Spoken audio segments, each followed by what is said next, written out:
In a storage drawer at the British Museum, catalog number 930114 preserves something that shouldn't exist according to how we understand ancient texts. It's a fragment from the Enuma Elish, the Babylonian creation epic, and if you compare it line by line with earlier Sumerian versions of the same stories, you notice something peculiar. Names have changed. Entire sections describing specific procedures have been shortened into poetic metaphors, and references to the Anunnaki, once described with administrative precision in Sumerian tablets, have been transformed into vague mentions of great gods whose roles are deliberately obscured. This isn't the degradation of a story told too many times. The Babylonian scribes who created this version around 1200 BCE were scholars. They had access to the older Sumerian tablets. They could read them. And yet they chose to rewrite them, systematically editing the specific into the symbolic, the procedural into the mythological. At the University of Pennsylvania Museum, another tablet sits in its archival box, catalog number CBS 13532. It's a fragment of the Atrahasis epic, written in Akkadian, but drawing from Sumerian sources that are older still.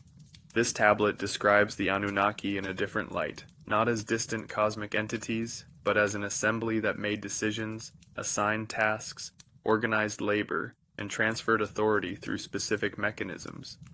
The text uses the language of administration. When it describes the creation of humans, it reads less like divine magic and more like the implementation of a solution to a resource problem, complete with procedural steps and defined outcomes.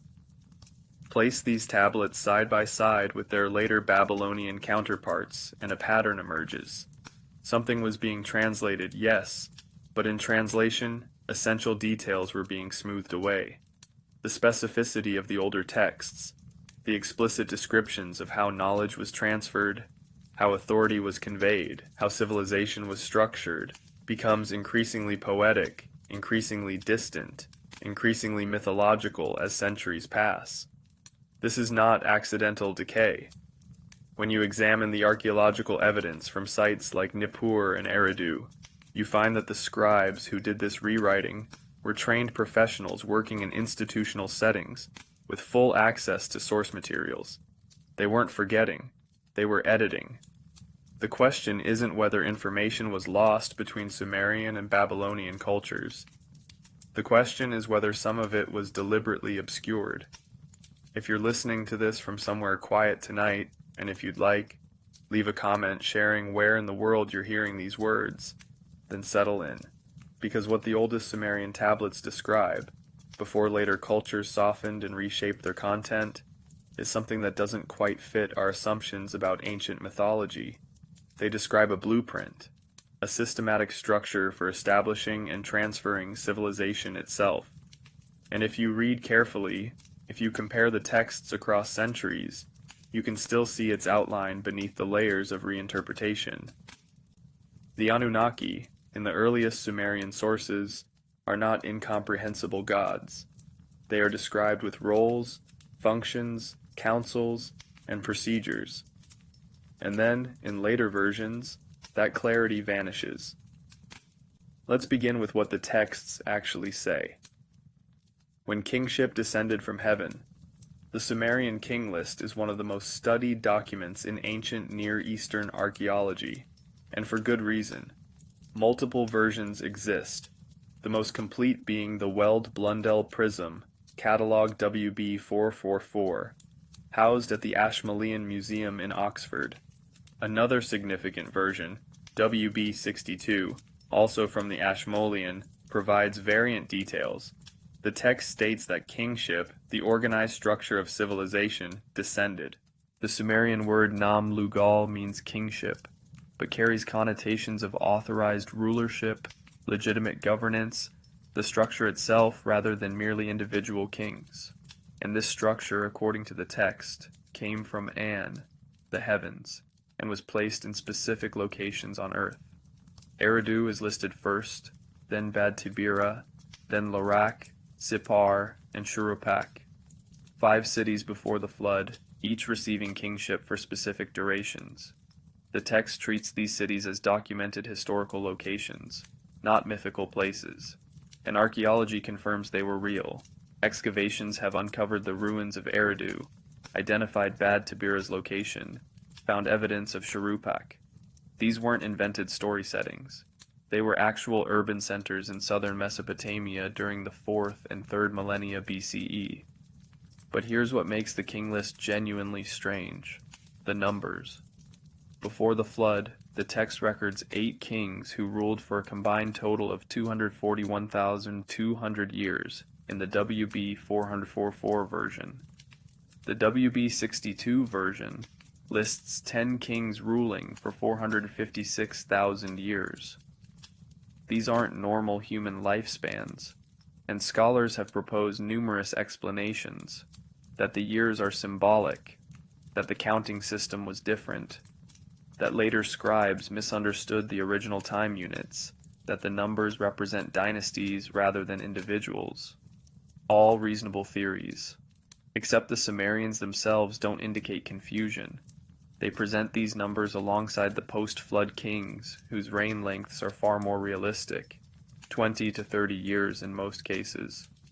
The transition from antediluvian to post-diluvian kingship is marked explicitly in the text. Then the flood swept over.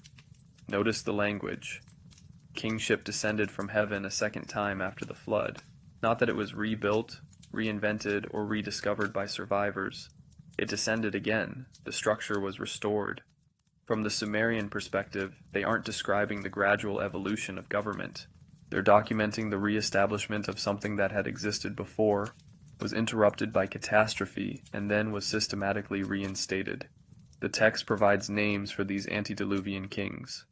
In Eridu, Alulim ruled for 28,800 years, followed by Al-Jar for 36,000 years.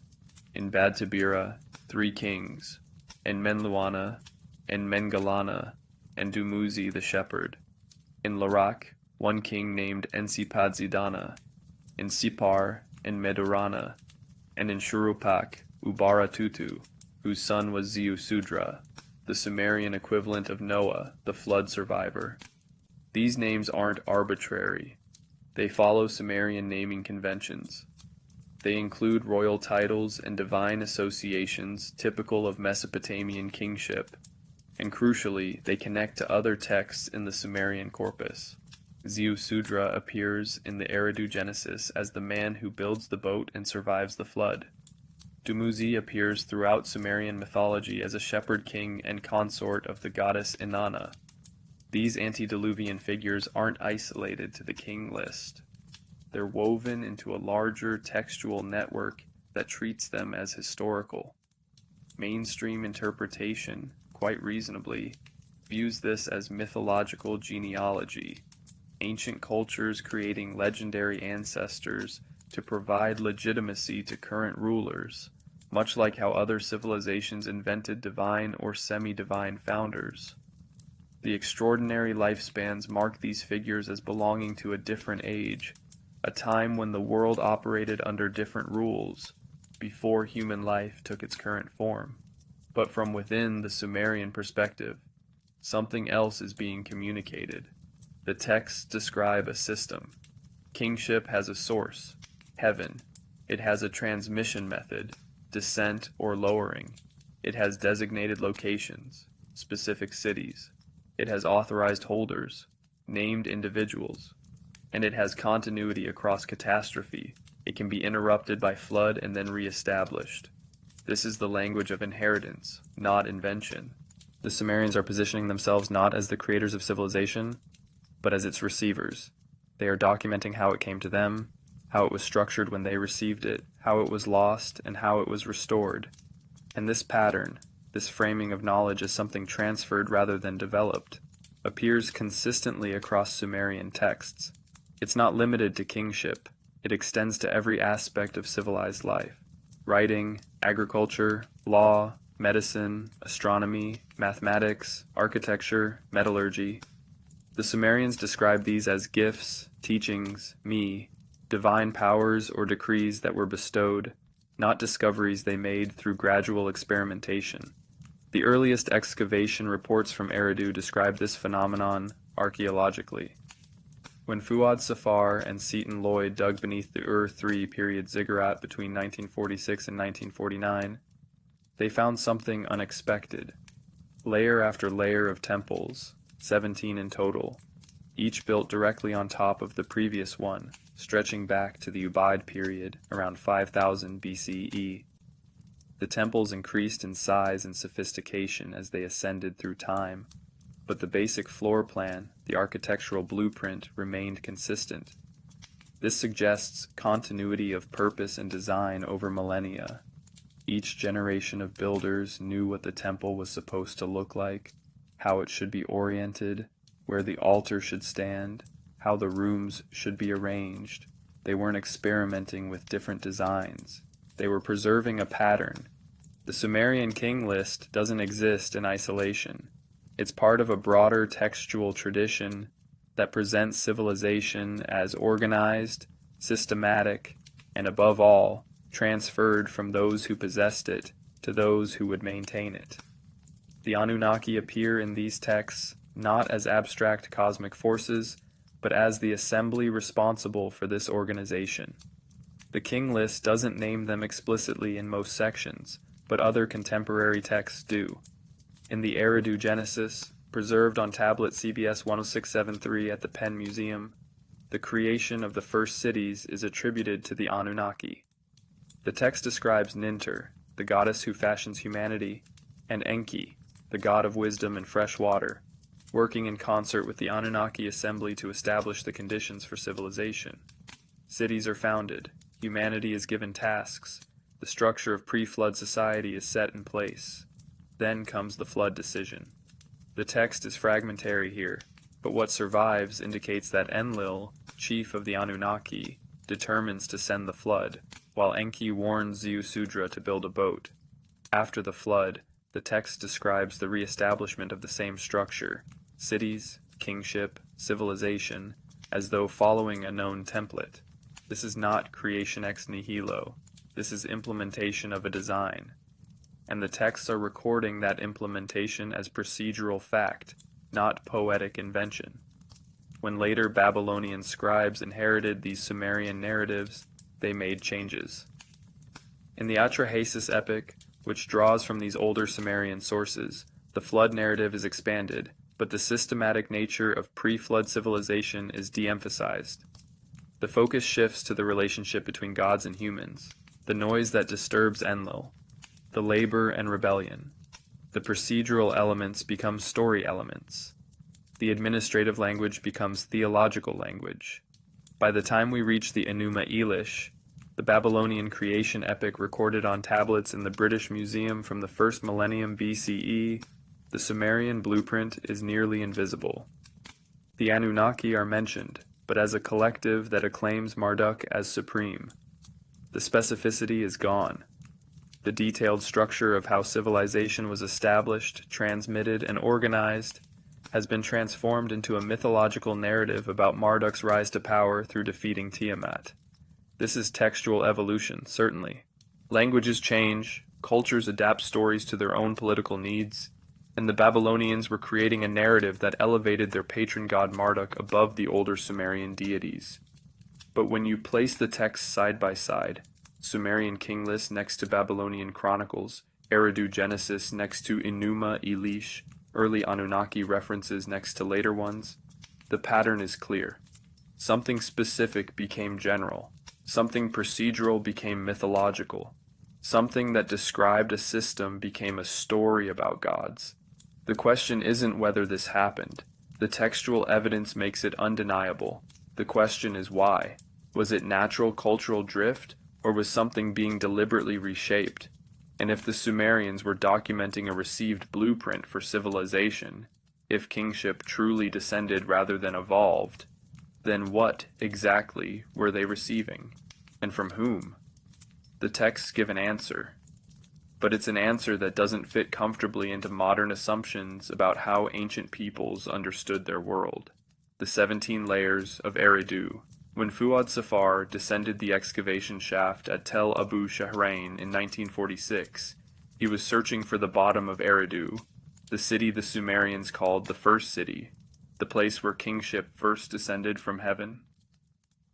Safar was an Iraqi archaeologist working with the State Organization of Antiquities and Heritage, assisted by the British archaeologist Seton Lloyd. They had chosen to dig beneath the remains of a massive ziggurat that dated to the Ur-3 period, around 2100 BCE, suspecting that earlier structures might lie underneath. What they found was not simply earlier, it was systematically earlier, layer stacked upon layer descending into the earth like a stratigraphic record of architectural intention. 17 distinct temple levels, each built directly atop the remains of the previous one, extending back from the Ur-3 period through the early dynastic, through the Uruk period, all the way down to the Ubaid period around 5000 BCE.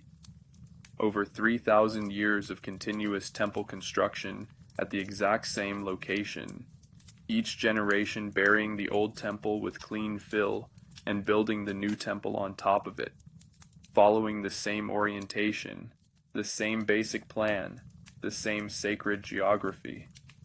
Temple 16, the deepest and oldest layer, was a small structure, barely more than a single room. It measured roughly 12 feet by 15 feet, with a simple altar table against one wall and an offering niche. The walls were made of mud brick and the floor was packed earth. Nothing about it suggested monumental ambition.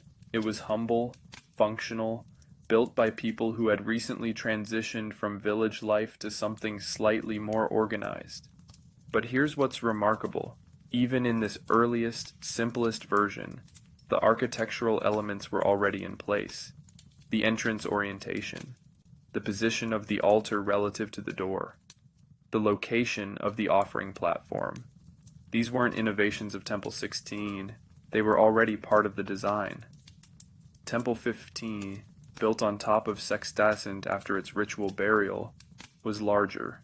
The walls were better constructed, the altar more elaborate, a second room added. But the orientation hadn't changed. The spatial relationships remained consistent. The builders of Temple 15 knew what pattern they were following. By Temple 12, around the late Ubaid period, the structure had evolved into a building complex with multiple rooms, decorated walls, and evidence of significant ritual activity, ash pits for offerings, ceramic vessels for libations, storage areas for ritual equipment. The basic floor plan had grown more complex, but the core elements remained fixed in their relationships to one another. Through Temples 11, X, 9, the progression continues. Each temple is larger, more sophisticated, more architecturally refined than the previous one. But none of them deviates from the fundamental pattern. The entrance faces the same direction. The altar maintains its position. The internal geography is consistent. This is not experimentation, this is preservation of a template through continuous rebuilding. Seton Lloyd, in his excavation reports published in 1947 and 1948, noted this continuity with some surprise. He'd expected to find architectural evolution, different design philosophies as different periods brought different ideas about how temples should be structured. Instead, he found what he described as remarkable conservatism in the planning. Each generation of builders seemed to be working from the same conceptual blueprint, even though the execution became progressively more sophisticated. The ziggurat itself, Temple 1 in the sequence, represented the culmination of this 3,000-year process. Built during the reign of Ur-Nammu around 2100 BCE, it was a massive stepped pyramid structure, the foundation measuring roughly 200 feet by 150 feet, rising to perhaps 50 feet in height. The construction was monumental, employing thousands of workers, utilizing advanced engineering to manage water drainage and structural stability. But underneath all that sophistication, buried deep in its core, was Temple 16, the small mud brick room from 5000 BCE that had established the location and the pattern. This raises a question that mainstream archaeology answers with cultural continuity and religious conservatism, concepts that are perfectly reasonable. Ancient peoples often maintained sacred traditions across long time spans, rebuilding temples at the same locations because those locations had acquired religious significance, preserving architectural forms because changing them would violate sacred precedent. But Eridu's 17 layers suggest something more than conservative rebuilding. They suggest knowledge transmission across catastrophic timescales. Between Temple 16 and Temple 1, Mesopotamia experienced climate shifts, migrations, political upheavals, the rise and fall of different cultures, changes in language from Proto-Euphratean to Sumerian, the invention of writing, the development of bronze metallurgy, the emergence of city-states. And yet the temple pattern at Eridu remained stable. The Sumerian texts explain this continuity in their own terms. Eridu was the first city. It was where Enki, the god of wisdom, fresh water, and secret knowledge, had his dwelling, the Abzu, the primordial waters beneath the earth. The temple at Eridu was the Abzu, the house of the Abzu, and it was built according to a design that Enki himself had established. The pattern wasn't human innovation. It was divine instruction, preserved faithfully by each generation of priests and builders. From within the Sumerian worldview, the 17 layers don't represent architectural evolution. They represent architectural faithfulness. Each temple is a reconstruction of the original design, improved in execution, but unchanged in essence. The builders weren't trying to innovate. They were trying to maintain, to preserve, to continue what had been given to them. And here's where the archaeological evidence intersects with textual claims in a way that's difficult to dismiss. If the Sumerians were simply inventing stories about their gods, we'd expect the stories to reflect the architectural reality they could see. But instead, the text describes something the builders of Temple 16 couldn't have known, that their small mud brick structure would become the foundation of a 3,000-year tradition.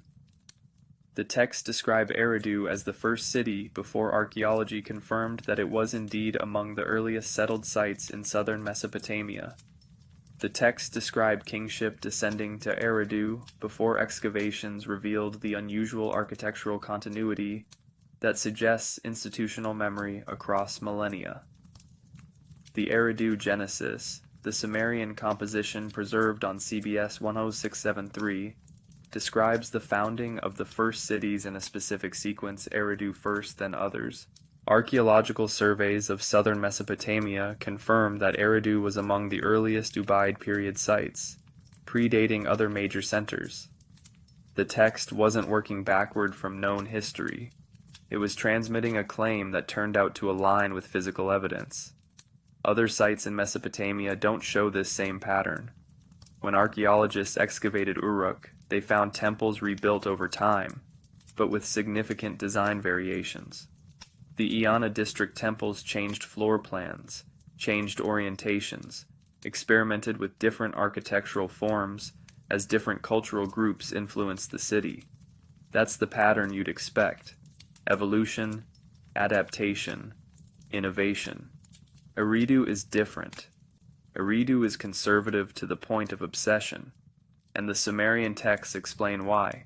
It was the template, the original, the place where the pattern was first established, which meant it had to be preserved exactly, generation after generation, no matter what else changed in the world around it. Fuad Safar and Seton Lloyd's excavation revealed something else in the layers. Between temples 7 and E8, there's evidence of flooding. A layer of water-laid silt separates the two construction phases, not the catastrophic flood of Sumerian legend, nothing that would destroy the entire city, but a significant flood event that interrupted the temple sequence. The priests who returned to rebuild Temple 7 found Temple E8 buried under flood debris. They cleared the sacred site, filled in the remains, and rebuilt. This is preservation after catastrophe. The pattern that matters is not allowed to be lost. Similar flood evidence appears at other Ubaid and early dynastic sites in southern Mesopotamia. The landscape was prone to flooding. The Tigris and Euphrates rivers shifted course, broke their banks, inundated settlements. The Sumerian flood narrative, preserved in multiple texts, describes a catastrophic deluge that destroyed civilization. Archaeological evidence suggests multiple significant floods over the centuries, any one of which could have devastated early urban communities and inspired the textual tradition. But here's what the texts emphasize. After the flood, kingship descended again. Civilization was re-established. The cities were refounded, not rebuilt from memory by survivors fumbling to remember how things worked, re-established according to the pattern that had existed before. The me, the divine powers, the civilizational attributes were restored to their proper locations and functions. This is institutional continuity through disaster. And Eridu's 17 temple layers provide physical evidence of exactly that kind of continuity. The flood layer between temples 7 and 8 didn't cause the builders to abandon the site or change their design. They returned to the same location, oriented the new temple the same way, maintained the pattern.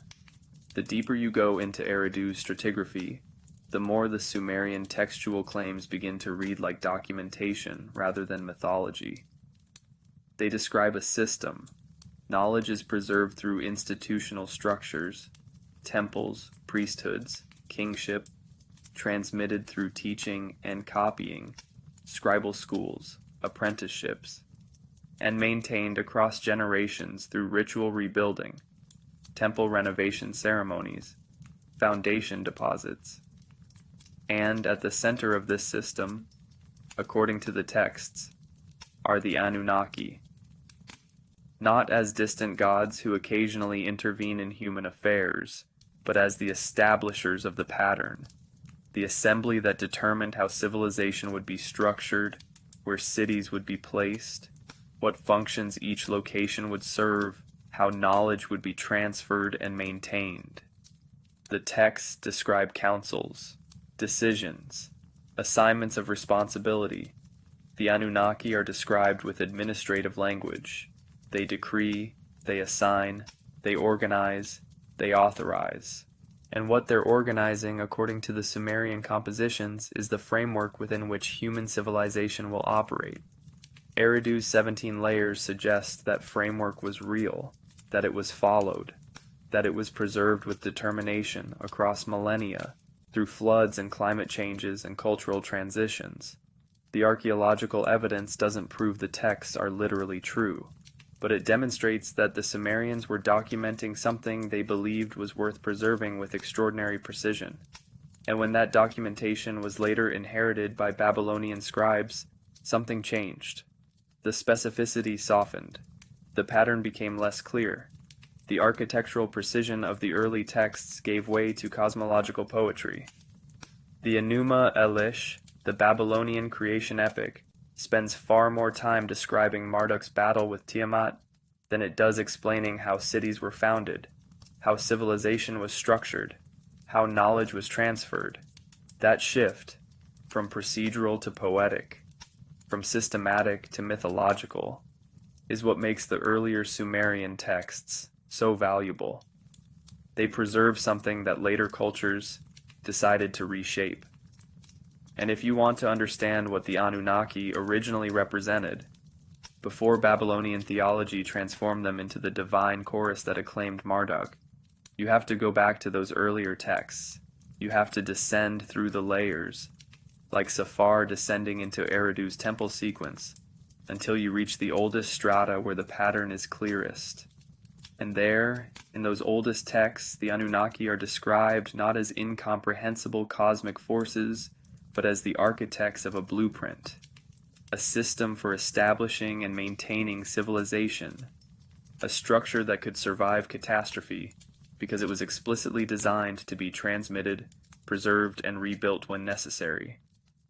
The 17 temples of Eridu are that blueprint in stone and mud brick. Each layer is a copy of the original design, and the Sumerian texts explain who created the original. The me, civilization in transferable form.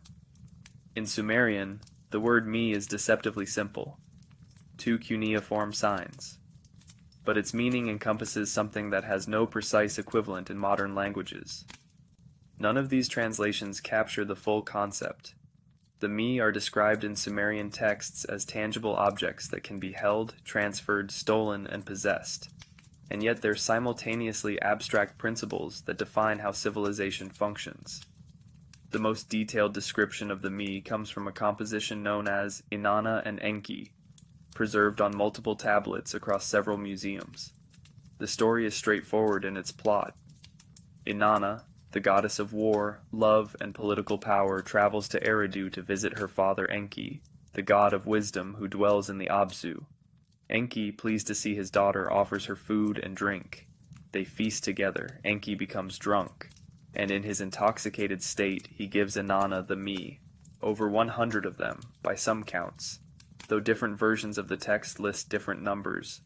The me include kingship, priestly office, divine judgment, truth, descent into the underworld, ascent from the underworld, the art of metalworking, leatherworking, building, weaving, pottery, the art of music, writing, mathematics, divination, the governance of cities, the waging of war, the making of peace, sexual intercourse, prostitution, fertility, child rearing, the establishment of law, the execution of justice, the falsification of judgments. This is a comprehensive catalog of civilized activities. Every aspect of urban, literate, organized society is included, and the text describes these as discrete units that Enki possessed and then transferred to Inanna. After the feast, Enki sobers up and realizes what he's done. He sends his minister Isimud to retrieve the Emmy from Inanna before she reaches Uruk, her own city. Isimud pursues Inanna through a series of way stations, and at each location she refuses to return the me. Eventually she arrives in Uruk with the me intact, and the text describes how she distributes them throughout the city, establishing Uruk as a center of civilization. Mainstream interpretation reads this as a political allegory, the city of Uruk asserting its cultural supremacy over Eridu, or perhaps a narrative explaining how different cities acquired their particular specializations and religious functions. The drunkenness of Enki is often read as a humorous element, the wise god outwitted by his clever daughter. But look at what the text actually describes: a transfer mechanism. The me are located in Eridu with Enki. They can be given to another deity. They can be transported. Once Inanna possesses them, she can install them in Uruk. The me are treated as transferable implements of civilization. Whoever holds them can establish and maintain civilized society. Without them, civilization cannot function. This is not metaphor in the sense of purely symbolic storytelling. This is a conceptual framework for understanding how cultural knowledge works. The Sumerians understood that civilization requires specific knowledge: how to smelt copper, how to record transactions, how to organize labor, how to adjudicate disputes, how to perform rituals, how to build structures. And they understood that this knowledge had to be transmitted. It didn't arise spontaneously in each generation. It had to be taught, preserved, passed along. The me represent that knowledge in objectified form. By treating civilization's essential knowledge as discrete, transferable objects, the text creates a model for understanding cultural transmission. Cities possess the me because priests and scribes in those cities possess the knowledge. If a city is destroyed, if its temples are burned, if its libraries are scattered, the me can be lost. But if they're successfully transferred to another location, civilization continues. The Inanna and Enki composition isn't describing magic. It's describing institutional knowledge transfer using theological language. And what's remarkable is that the Sumerians apparently thought about this explicitly. They had a concept, me, specifically for the idea that civilization is made up of distinct, learnable, transmissible skills and knowledge sets. Other texts confirm this interpretation. In Enki and the World Order, another Sumerian composition, Enki travels to various cities and assigns me to each one. Ur receives the me of kingship. Meluha receives the me of maritime trade. Dilmun receives the me of purity. Each city gets the specific me appropriate to its function within the larger Mesopotamian world system. Again, this is organizational documentation.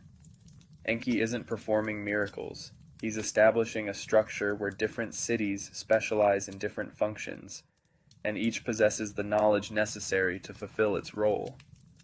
The me appear again in Inanna's descent to the underworld, where Inanna must give up her me at each of the 7 gates as she descends.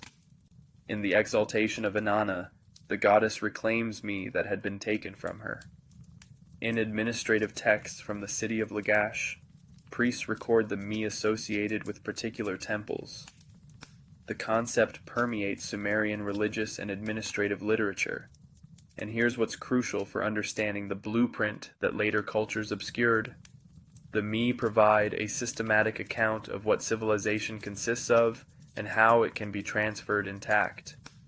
If you possess all the me, you possess civilization itself. If you transfer the me to a new location, you can establish civilization there. If the me are scattered or lost, civilization collapses until they're recovered. This is a remarkably sophisticated understanding of cultural knowledge.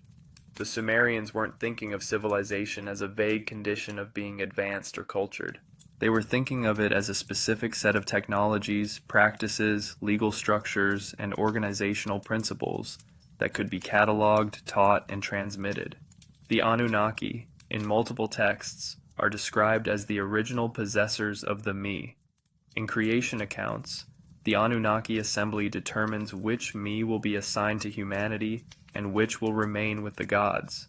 In the Atrahasis epic, the decision to create humans is essentially a decision about which me humans will be granted, the me of agricultural labor, primarily, so that humans can perform the work the minor gods had been doing. This framing matters. If the Anunnaki are understood as the holders and distributors of the me, then their role in Sumerian texts becomes clear. They're not simply powerful beings who rule over humans through force. They're the administrators of civilizational knowledge. They possess the blueprint, the complete set of me, and they determine how much of it will be transferred to humanity and under what conditions. The Enki and Ninmah text, preserved in fragments including CBS 2168 at the Penn Museum, describes the creation of humans in procedural detail. The Anunnaki are struggling with agricultural labor. They appeal to Enki and Ninmah for a solution. Enki proposes creating a new type of being that can perform this labor. Ninmah shapes humans from clay, but the process requires several attempts to get right. The first attempts produce beings with various deficiencies. Eventually, humans are successfully created and given the me necessary for agricultural work. The text reads like a research and development project. There's a problem, labor shortage, a proposed solution, create workers, experimental implementation, trial versions with errors, and final success, functional humans. And the mechanism of success is the transfer of specific me, the knowledge of how to farm, how to use tools, how to follow instructions. This is not the poetic creation story of Genesis, where God speaks and humans exist fully formed. This is procedural documentation of a process that involves planning, experimentation, and knowledge transfer. The Sumerians are describing civilization's origin as an engineering project managed by the Anunnaki. Later texts modify this picture. The Atrahasis epic, written in Akkadian around 1700 BCE, but drawing from older Sumerian sources, preserves the basic narrative. Anunnaki labor, human creation as solution. but shifts the emphasis toward the theological relationship between gods and humans. The procedural details become less prominent. The focus moves to Enlil's irritation at human noise, the flood as punishment, and Enki's cleverness in preserving humanity. By the time we reach the Enuma Elish, the Babylonian creation epic from the 1st millennium BCE, the ME concept has virtually disappeared. Marduk defeats Tiamat, creates the world from her body, and then creates humans from the blood of Chingu, Tiamat's consort. Humans are created to serve the gods, yes, but there's no systematic account of what knowledge humans receive or how civilization is structured. The specificity is gone. The blueprint has been replaced with a simpler narrative. Marduk is supreme, humans serve, cities worship. The me, that remarkably sophisticated Sumerian concept of civilization, as a set of discrete, transferable knowledge units, doesn't fit into Babylonian theology, which is focused on establishing Marduk's supremacy over older Sumerian deities. So it fades from the narrative. References to me become rare in Babylonian texts. The word appears occasionally, but without the systematic meaning it had in Sumerian compositions.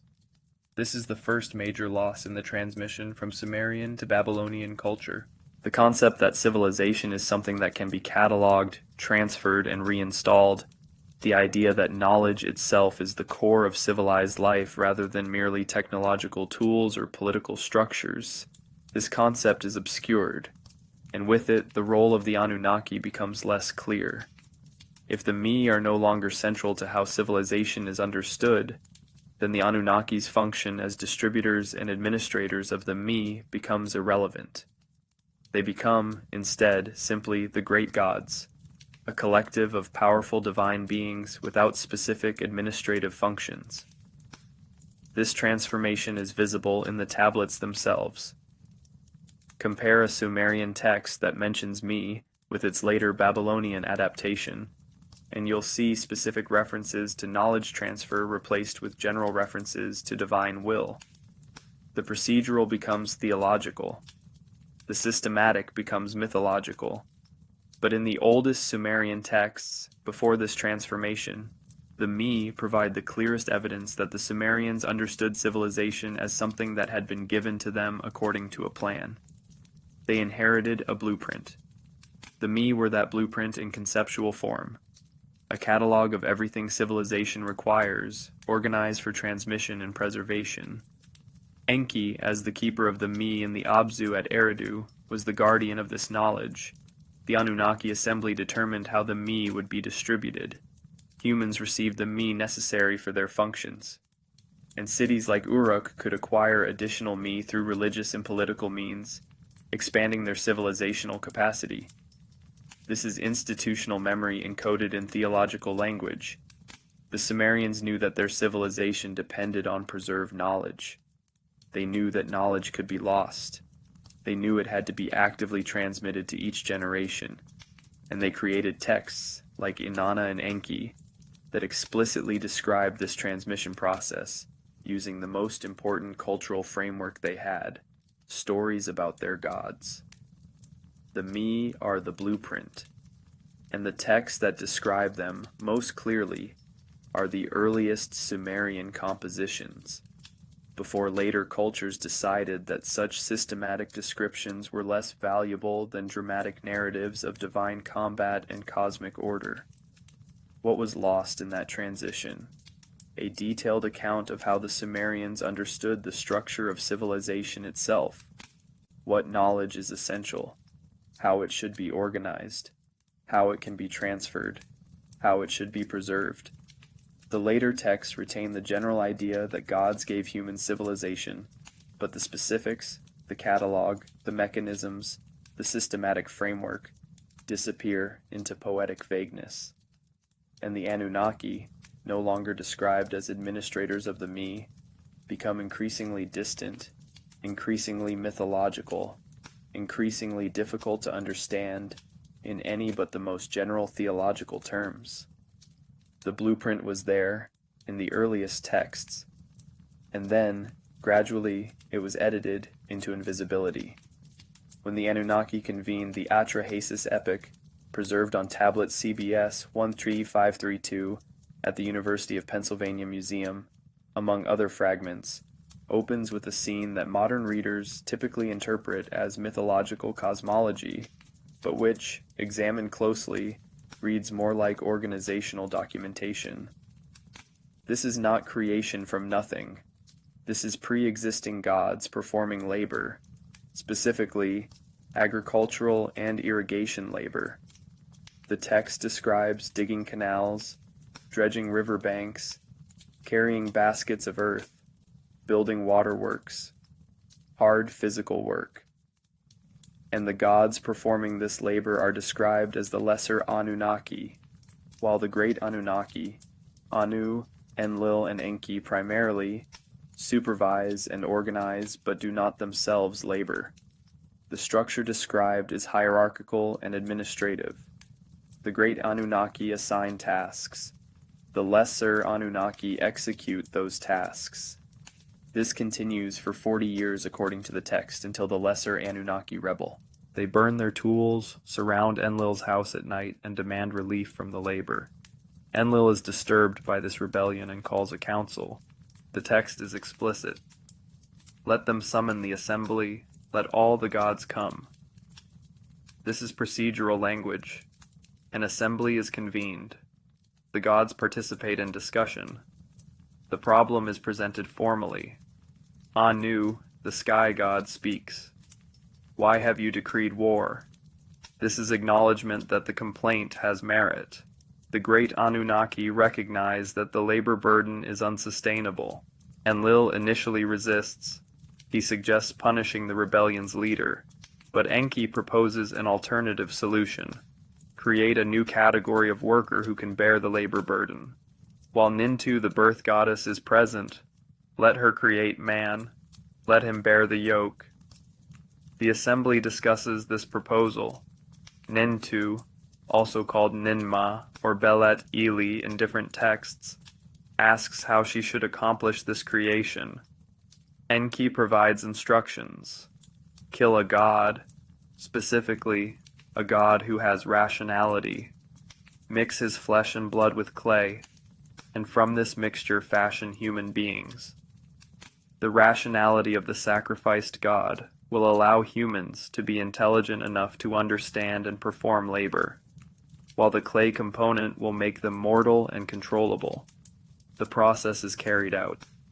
The text describes it procedurally. Nintu prepares the clay, performs the ritual, creates first 7 males and then 7 females. These humans are then distributed to various locations to begin agricultural work. This is not poetic metaphor about divine transcendence. This is documentation of decision-making process within an administrative hierarchy. There's a problem. Unsustainable labor burden. A council convenes. The assembly of Anunnaki. Alternative solutions are proposed. Punishment versus creation of new workers. A decision is made. Create humans. Implementation details are specified. Instructions for the creation process. And the outcome is verified. The plan works. Labor problem is solved. The text continues describing subsequent events. Humanity multiplies, becomes noisy. Enlil decides to reduce the population through plague and famine. Enki repeatedly intervenes to help humans survive. Eventually, Enlil decides on the flood as a final solution. Enki warns Atrahasis to build a boat. The flood comes. Humanity nearly perishes. Enki and Enlil reach a compromise about future human population control. Throughout all of this, the narrative structure remains consistent. The Anunnaki assembly convenes, discusses problems, makes decisions, implements solutions. This is governance language. The great Anunnaki, particularly Anu, Enlil, and Enki, function as senior administrators. The lesser Anunnaki function as junior staff. Humans function as the solution to a resource management problem. Mainstream interpretation of the Atrahasis epic reads it as theodicy, an explanation for why humans exist, why they suffer, why they're mortal, why population is controlled by death and disaster. All of this is absolutely present in the text. But underneath the theological themes, the procedural framework is explicit. The Anunnaki are not incomprehensible cosmic forces. They're described with roles, responsibilities, decision-making authority, and functional relationships to one another. They convene councils. They debate. They implement plans. They monitor outcomes. This administrative characterization appears consistently in early Sumerian texts. In Inanna's Descent to the Underworld, when Inanna dies and is hung on a hook in the underworld, the text describes the Anunnaki judges who decree her death. The Anunna, the 7 judges, pronounced judgment before Ereshkigal. These aren't random gods. They're specifically the judges of the underworld, performing their assigned function. In the Enuma Elish, the Babylonian adaptation of earlier Sumerian creation traditions, the Anunnaki appear as the assembly that acclaims Marduk as king of the gods after he defeats Tiamat. They vote. They grant him authority. They give him the Tablet of Destinies, the symbol of supreme power. Even in this later, more mythologized version, the administrative framework is still visible. Authority is granted through assembly consensus, symbolized by transfer of an object, the tablet, that represents legitimate rulership. The Tablet of Destinies itself appears in multiple Mesopotamian texts. In the Anzud, or Anzu epic, the monstrous bird Anzud steals the Tablet of Destinies from Enlil, causing cosmic chaos because without the tablet, Enlil cannot issue decrees that the universe must obey. The hero Ninurta defeats Anzud and recovers the tablet, restoring cosmic order. The tablet is described as the source of legitimate authority. Whoever possesses it can issue binding commands. This is not magical thinking in the sense of arbitrary supernatural power. This is institutional thinking expressed through sacred objects. The Tablet of Destinies represents authorization to make decisions on behalf of the assembly. It's the Mesopotamian equivalent of executive authority. Enlil possesses it because the Anunnaki assembly has granted it to him, and without it, even Enlil cannot function as administrator of the cosmic order. These patterns, assembly decision-making, functional roles, transfer of authority through specific mechanisms, appear throughout the earliest Sumerian texts, and they describe the Anunnaki not as random gods, but as an organized body with defined structure. They are defined by descent from Anu, the sky god who represents supreme authority. In earliest Sumerian usage, the term refers specifically to the senior gods, those with decision-making power. Later, the meaning expands to include the 7 underworld judges, and eventually becomes a general term for the gods as a collective. But in texts like Atrahasis, the original meaning is clear. The Anunnaki are the administrative council. They're described with the same vocabulary used for human assemblies in Sumerian cities. They convene, Purim. They deliberate, Malcolm. They decree, Parasum. This is the language of governance, not of incomprehensible divine transcendence. Compare this with how the Anunnaki are described in later Babylonian texts. In the Enuma Elish, they're present, but primarily as a chorus that responds to Marduk's supremacy. The detailed decision-making, the procedural discussions, the functional relationships, these fade into the background. What matters in the Enuma Elish is Marduk's power, demonstrated through combat with Tiamat. The Anunnaki's role is reduced to acclaiming the victor. This is a significant shift.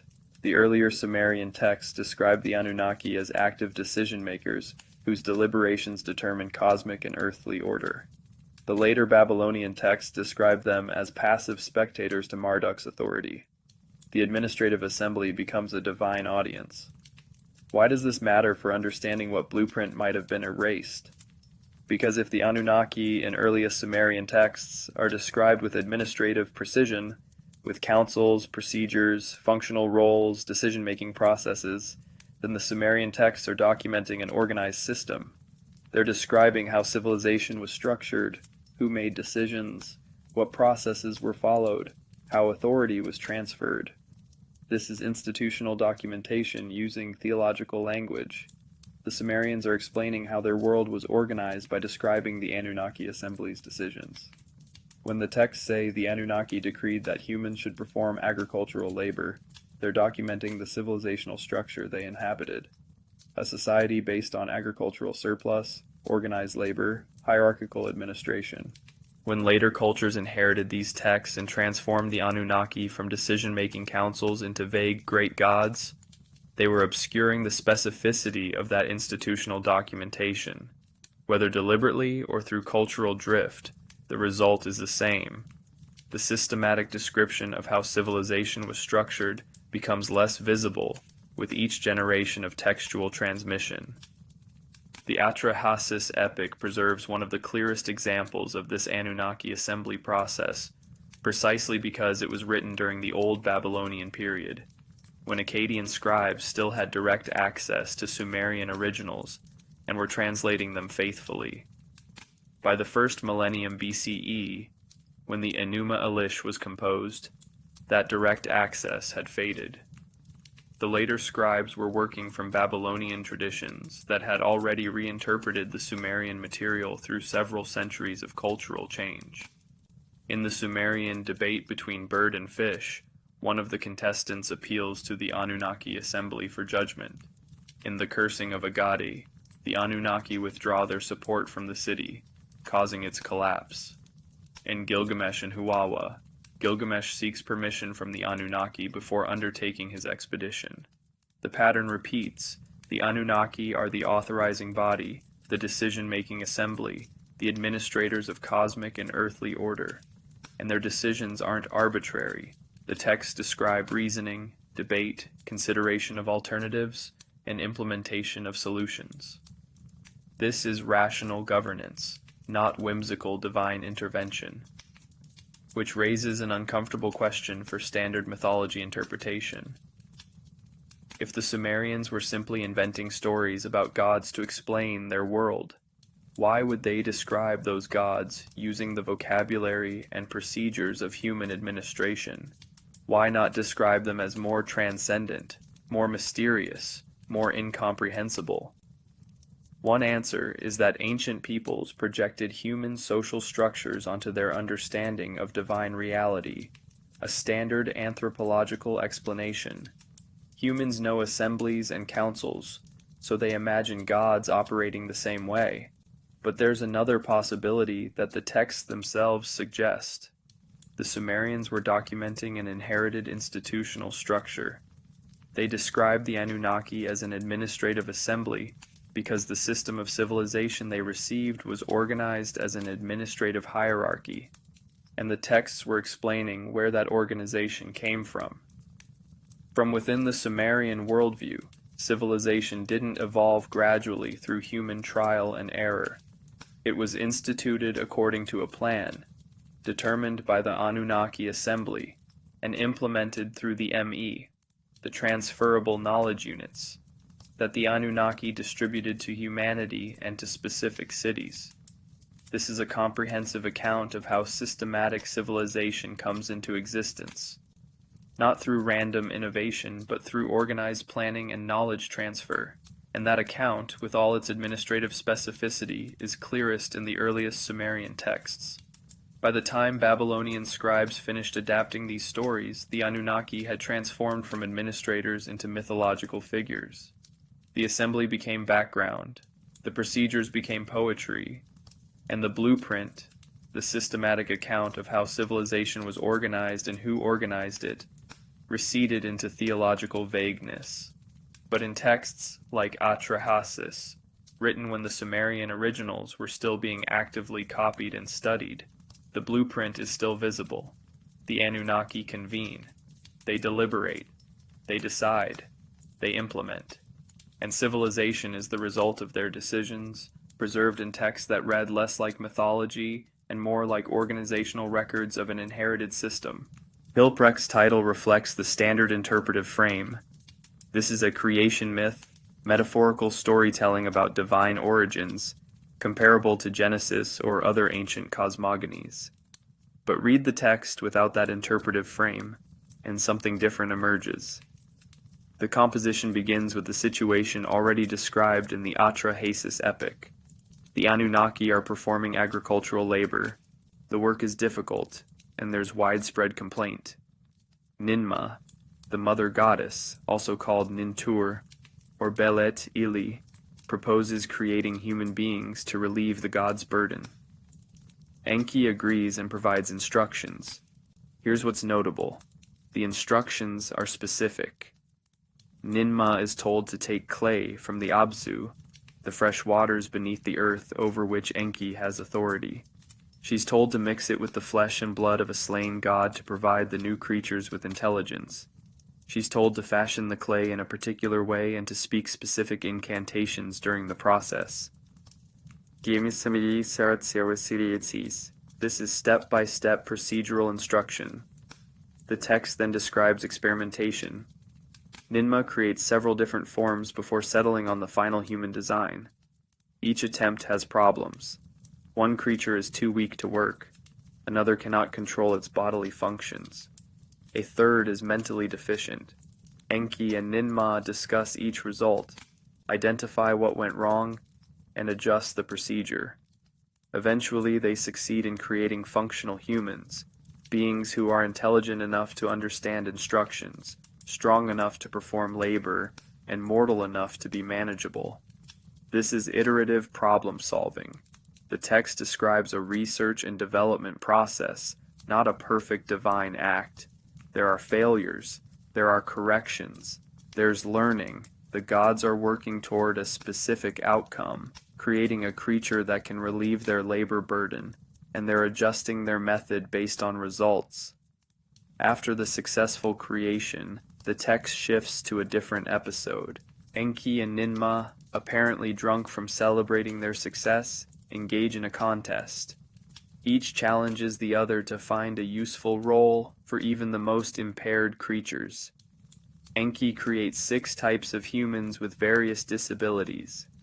Ninma assigns each one a role in society.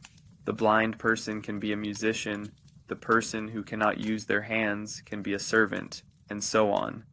Ninma then creates a creature so impaired that even Enki cannot assign it a function. Enki concedes defeat, and Ninma is praised for her wisdom. The contest section reads like a discussion of social roles and the integration of people with disabilities into community life. It's oddly modern in its assumption that even impaired individuals have value and can contribute. But more importantly for understanding the text's nature, it continues the procedural, problem-solving tone. The gods aren't performing miracles. They're thinking through practical challenges related to the creation they've just accomplished. Mainstream interpretation treats this as mythological storytelling, with a moral message about accepting all humans despite disabilities. Fair enough. But the framing remains. This is procedural documentation.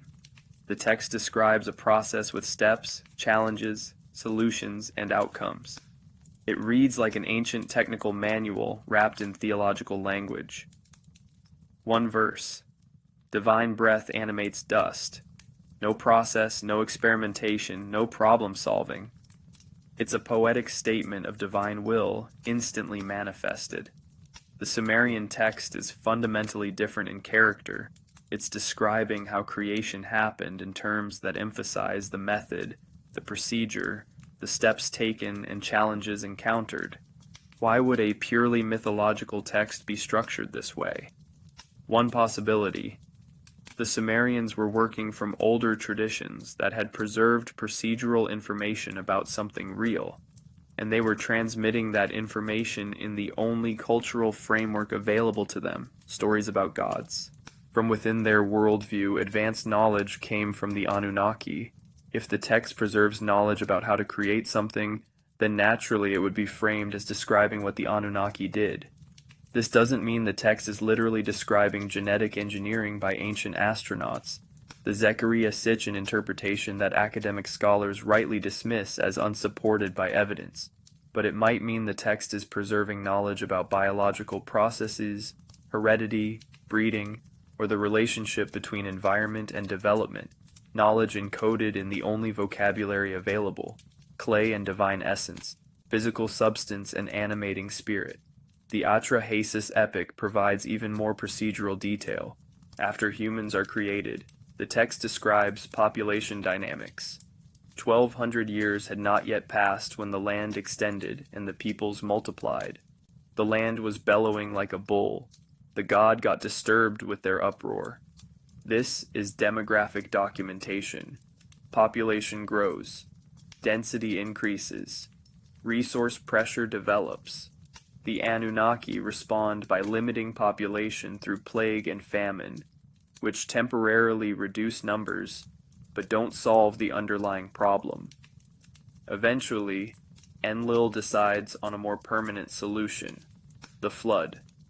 But Enki disagrees with this decision and warns Atrahasis, the Sumerian Noah, to build a boat and preserve human and animal life. The text describes the boat construction with the same procedural specificity, dimensions, materials, waterproofing technique, loading procedures. When the flood comes, the text describes the storm's intensity, the water level rising, the destruction of cities and agriculture. After 7 days, the water recedes. Atrahasis exits the boat and offers sacrifice. That simile, the gods crowding like flies around the sacrifice, is striking. It's undignified. It admits divine dependence on human offerings, and it continues the pragmatic, almost cynical tone of the entire composition. The gods aren't transcendent beings operating from eternal perfection. They're administrators managing a difficult situation with imperfect tools and competing interests. After the flood, Enlil is angry that humans survived, but Enki defends his action. The gods reach a compromise. Human population will be controlled not through catastrophic flood, but through natural limits. Infant mortality, infertility for some women, predators, disease. The text lists these mechanisms explicitly, as though documenting the new system put in place after the flood. This is institutional policymaking. The problem, human population growth, requires a solution, population control. The first attempted solution, flood, is too extreme and nearly destroys the labor force needed for agriculture. A better solution is negotiated, natural mortality instead of catastrophic destruction. The new policy is implemented. Why would a purely mythological text be structured as policy documentation? Why frame divine action in terms of problem solving, negotiation, and implementation of administrative solutions? The standard answer is that ancient peoples understood their world through anthropomorphic gods, so naturally they describe divine action using human vocabulary and concepts. The gods are imagined as humans writ large, with human emotions, human decision-making processes, human conflicts. But there's another pattern here that anthropomorphism alone doesn't explain. The texts consistently describe knowledge transfer. The creation accounts describe the knowledge humans received at their creation, agricultural labor skills primarily, but also the capacity for language, for understanding instructions, for reproduction. The Me texts describe additional knowledge transferred later: writing, metallurgy, law, medicine, mathematics, music, warfare, governance. The flood narratives describe knowledge preserved through catastrophe, boat building, animal husbandry, seed preservation, sacrifice rituals. All of these texts are documenting knowledge transmission. They're explaining where human civilization's knowledge came from, how it was given to humanity, how it survived disaster, how it was organized and maintained. And they're doing this using the most authoritative source their culture recognized, accounts of what the Anunnaki did.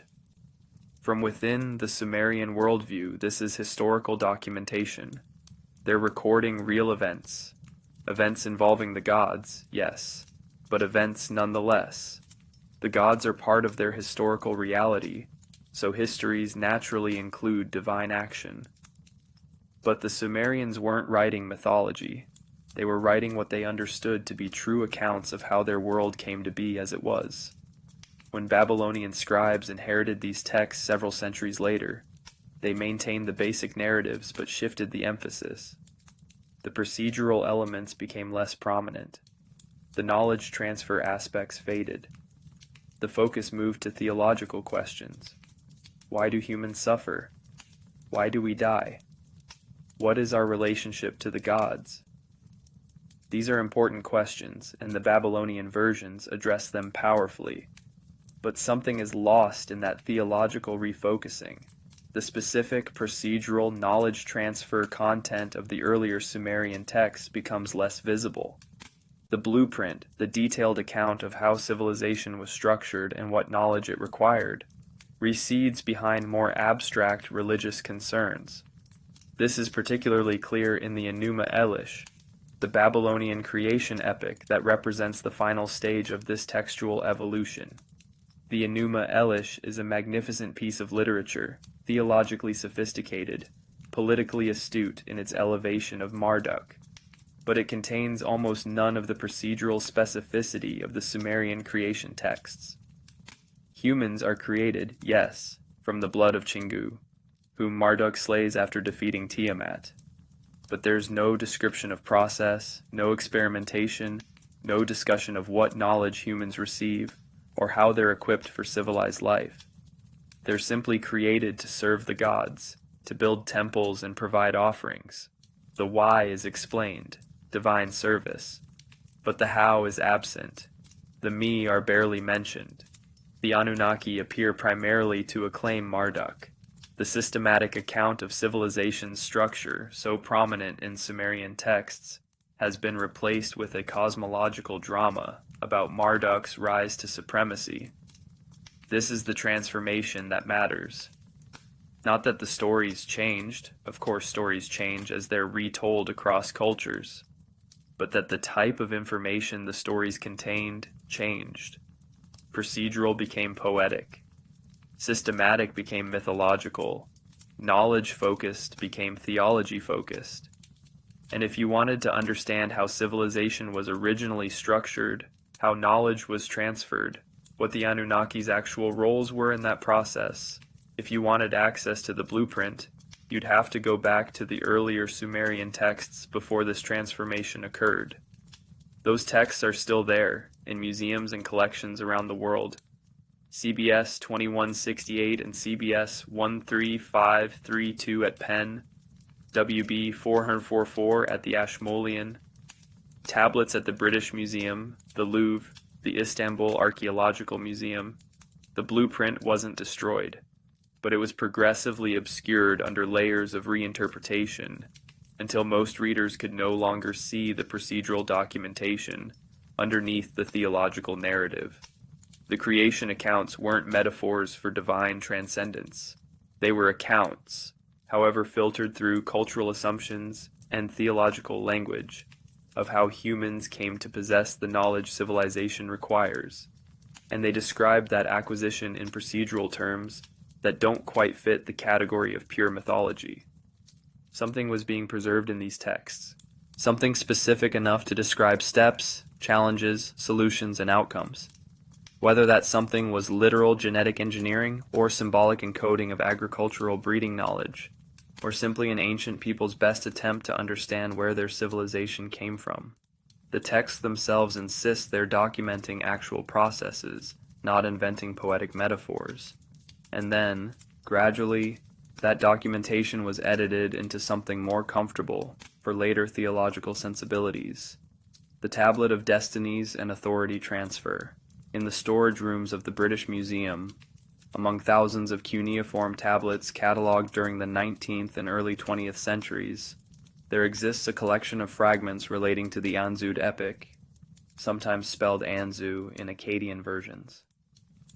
These tablets describe an object that appears repeatedly across Mesopotamian literature, the Tablet of Destinies. Modern translations sometimes use the plural, tablets of destinies, but the Sumerian and Akkadian terms are typically singular, Dupshimati in Akkadian, referring to one tablet that contains or controls cosmic order. The Anzud epic's plot is straightforward. The monstrous bird Anzud, described as having a lion's head and an eagle's body, steals the tablet of destinies from Enlil while he's bathing. With the tablet in Anzud's possession, cosmic order breaks down. Enlil cannot issue decrees that the universe will obey. The winds stop blowing. Water stops flowing. The administrative structure of reality ceases to function. The Anunnaki assembly convenes, again the pattern of council meeting to address crisis. The god Ninurta, or Ningirsu in some versions, volunteers to retrieve the tablet. He battles Anzud in the mountains, eventually defeats the creature, recovers the tablet, and returns it to Enlil. Cosmic order is restored. Ninurta is praised and elevated in status. Standard interpretation treats this as a mythological narrative about order versus chaos, with the tablet of destinies representing divine authority in symbolic form. The theft of the tablet is the temporary triumph of chaos, and its recovery is the restoration of order. It's a cosmic drama clothed in the imagery of heroic combat. But look at what the tablet actually does in the story. Whoever possesses it can issue binding decrees. Without it, even Enlil, the chief administrator of the Anunnaki assembly, cannot make decisions that affect cosmic operations. The tablet isn't a symbol of authority. It is authority, in objectified form. This matters because the tablet appears across multiple Mesopotamian texts in similar ways. In the Enuma Elish, Tiamat gives the tablet of destinies to Chingu, her consort, making him temporary king of her forces. After Marduk defeats Tiamat and kills Chingu, Marduk takes the tablet, and the Anunnaki recognize him as supreme. The possession of the tablet legitimizes Marduk's claim to kingship over the gods. In administrative texts from various Mesopotamian cities, references appear to tablets of destinies in temple contexts, not the cosmic tablet, but administrative tablets that record decrees, assignments of responsibilities, determinations of fate.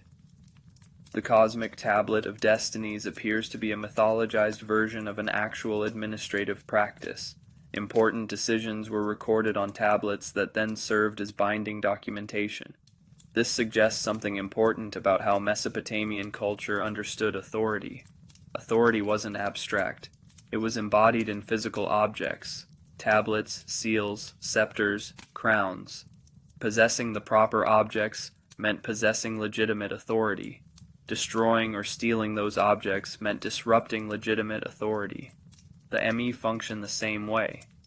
They're described as physical objects that can be held, transported, and installed in specific locations. Whoever possesses them has the authority and capacity to implement civilized practices. Without them, even knowledge of how to perform those practices is insufficient. You need the authorized me to legitimize your actions. This is a sophisticated understanding of institutional legitimacy. The Sumerians and later Mesopotamians understood that authority requires more than power. It requires recognition, documentation, and transfer through proper channels.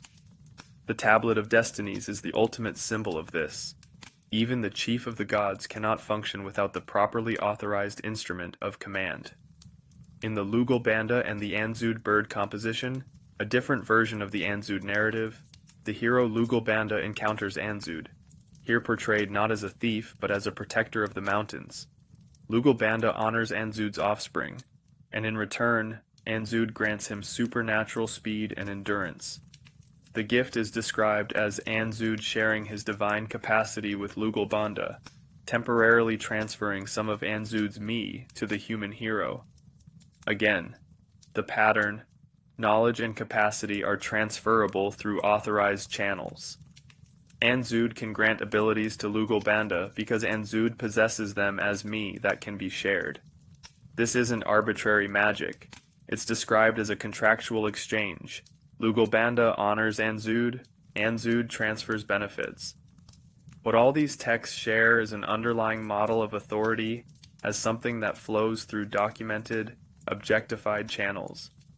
Authority isn't just personal charisma or raw power, it's institutionally mediated through specific objects and procedures.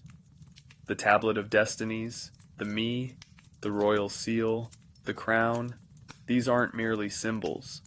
Within Mesopotamian thinking, they're the mechanisms through which authority actually operates. This has implications for understanding what the blueprint might be that later cultures obscured. If the earliest Sumerian texts describe a systematic model of authority transfer, where legitimacy requires possession of proper documentation, where knowledge requires acquisition of specific me, where cosmic order itself depends on the Tablet of Destinies being in proper hands, then those texts are documenting an administrative system. They're explaining how civilization maintains order through documented procedures, authorized transfers, institutionalized knowledge, and objects that embody legitimacy. This is remarkably sophisticated political theory encoded in theological language. And it's precisely this systematic understanding that fades in later Babylonian texts.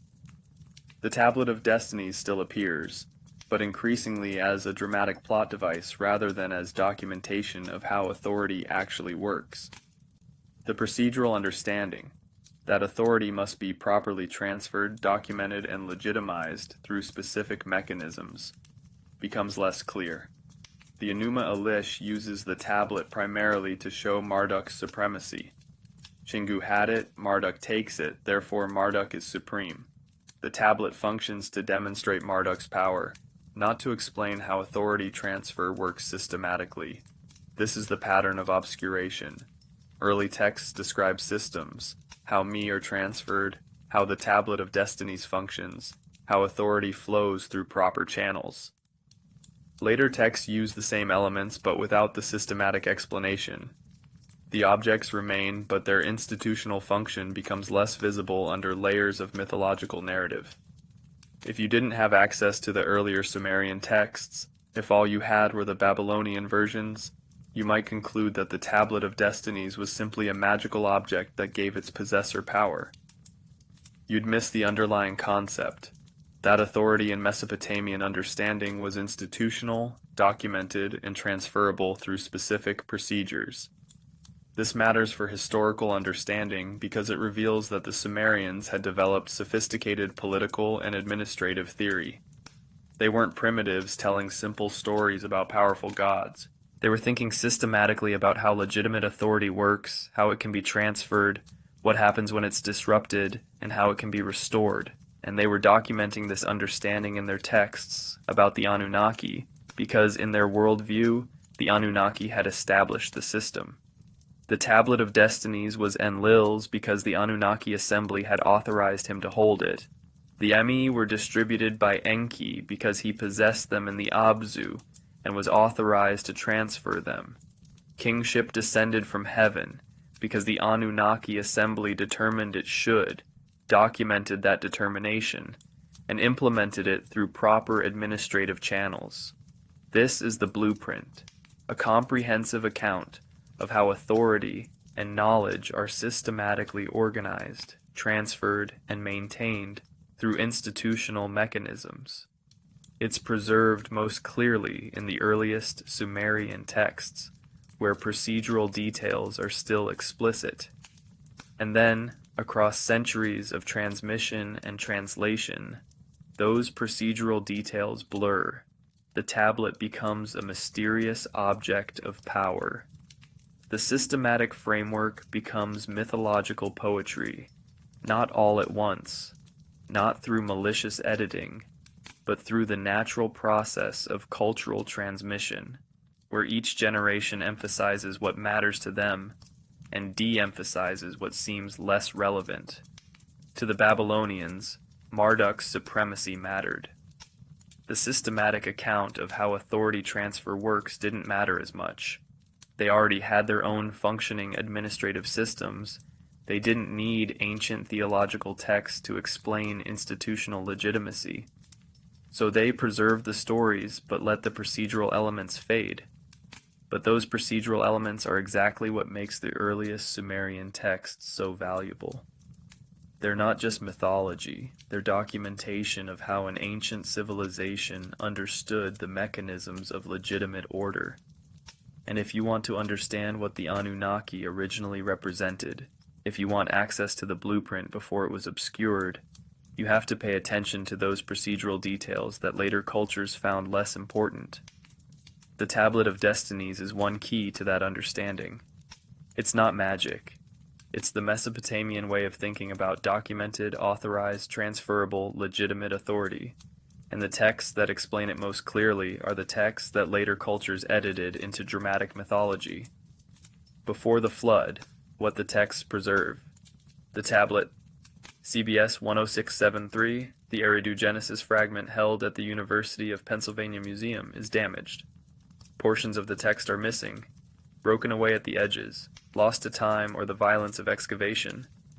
What survives is fragmentary. Sections describing the founding of cities, the establishment of kingship, the creation of humans, and then, suddenly, preparations for a flood. The transition between these sections is abrupt because of the damage, but even in fragmentary form, the text reveals something crucial. The Sumerians distinguished sharply between what existed before the flood and what came after. The text begins with Nintur, the mother goddess, establishing boundaries and functions for humanity. Cities are founded: Eridu, Bad Tibira, Larak, Sippar, Shurupak. Kings are appointed. Civilization is organized. Then the text breaks off. When it resumes someone, the text identifies him as Ziusudra. He, of long life, is receiving instructions to build a boat. A flood is coming that will destroy humanity. The text describes the flood's arrival. 7 days and 7 nights of storm, water covering the land, cities submerged. When the waters finally recede, Ziusudra emerges from his boat and offers sacrifice. What's preserved here is a clear narrative structure. Civilization existed before the flood, was destroyed by the flood, and then was reestablished after the flood. The text doesn't describe the post-flood reestablishment in detail. That portion is lost. But the Sumerian king list and other texts fill in the picture. After the flood, kingship descended from heaven again, this time to Kish. New cities were founded or refounded. Civilization continued, but with a clear awareness that it was a continuation, a restoration of something that had existed before. This before-after structure appears consistently across Mesopotamian flood texts. The Atrahasis epic describes pre-flood civilization in detail. The cities, the labor systems, the population growth that leads to the flood decision. After the flood, the text describes negotiations between Enki and Enlil about how human population will be controlled going forward, implying that civilization will resume but under a modified system. The question this raises is historical. Was there an actual catastrophic flood that ancient Mesopotamian cultures remembered and incorporated into their foundational narratives? Archaeological evidence suggests multiple significant floods occurred in southern Mesopotamia during the 4th and 3rd millennia BCE. The region is prone to flooding. The Tigris and Euphrates rivers overflow regularly, and catastrophic floods occur periodically when rainfall, snowmelt, and storm surges combine. Excavations at Ur, led by Leonard Woolley in the 1920s, found a thick layer of water-laid silt separating earlier and later occupation levels, which Woolley famously interpreted as evidence of the biblical flood. Later analysis showed this was a localized flood, significant for Ur but not global. Similar flood layers have been found at other Mesopotamian sites, though they don't all date to the same period, suggesting multiple flood events rather than one universal deluge. So, from an archaeological perspective, there's no evidence of a single catastrophic flood that destroyed all civilization, but there's ample evidence of destructive local floods that would have devastated individual cities and agricultural regions, killing thousands and destroying years of accumulated wealth and infrastructure.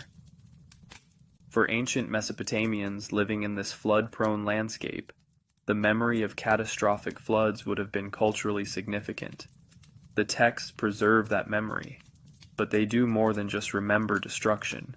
They frame the flood as a decisive break in history.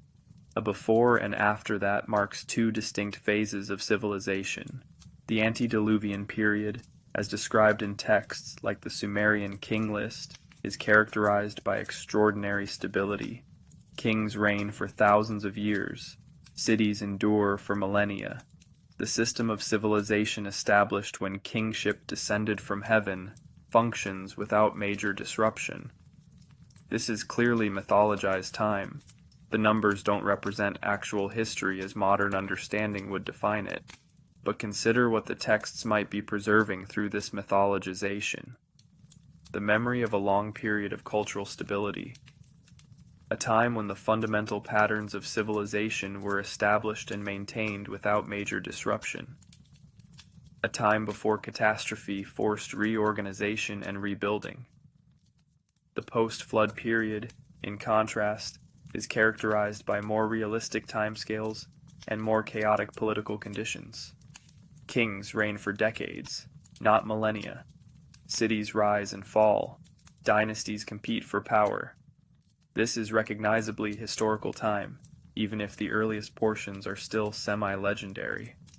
The flood, in this reading, marks the transition from mythological memory of origins to historical record of developments. Everything before the flood is framed as the establishment of the original pattern. Everything after the flood is the working out of history within that established pattern. What does this mean for understanding the blueprint? If the antediluvian sections of texts, like the Eridu Genesis and the Sumerian king list, are preserving memory of how civilization was originally structured, even if that memory is heavily mythologized, then those sections deserve close attention.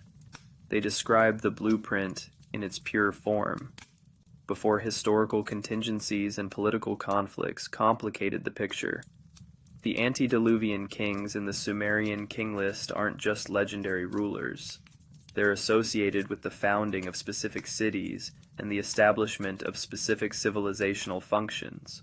Alulim in Eridu, where kingship first descended, and Medurana in Sippar, where the sun god Utu had his primary cult center, associated with divination and scribal arts. Ubaratutu in Shurupak, father of Ziusudra, the flood survivor who preserved civilization across the catastrophe. These associations suggest that the antediluvian king list is preserving institutional memory about where different aspects of civilization were initially established. Eridu, central administration and religious authority. Sippar, scribal knowledge and divination. Shurupak, the preservation function, the ability to maintain civilization through disaster. The instructions of Shurupak, one of the oldest pieces of Sumerian wisdom literature, takes its name from this connection. The text is framed as advice from Shurupak, the city, to its king, or from the king Ubaratutu to his son Ziusudra. It's wisdom transmitted across generations, specifically wisdom that will enable survival through catastrophe. The instructions include practical advice. Don't steal, don't murder, don't break into houses. Pay attention to your family, honor your mother, work your fields, manage your resources carefully. This is basic civilizational knowledge, the kind of behavioral and organizational principles that communities need to function. And it's framed as antediluvian wisdom, knowledge from before the flood that must be preserved. This is the pattern. The texts consistently frame pre-flood civilization as possessing knowledge that must be actively preserved through disaster. The flood threatens not just lives, but the knowledge that makes civilization possible.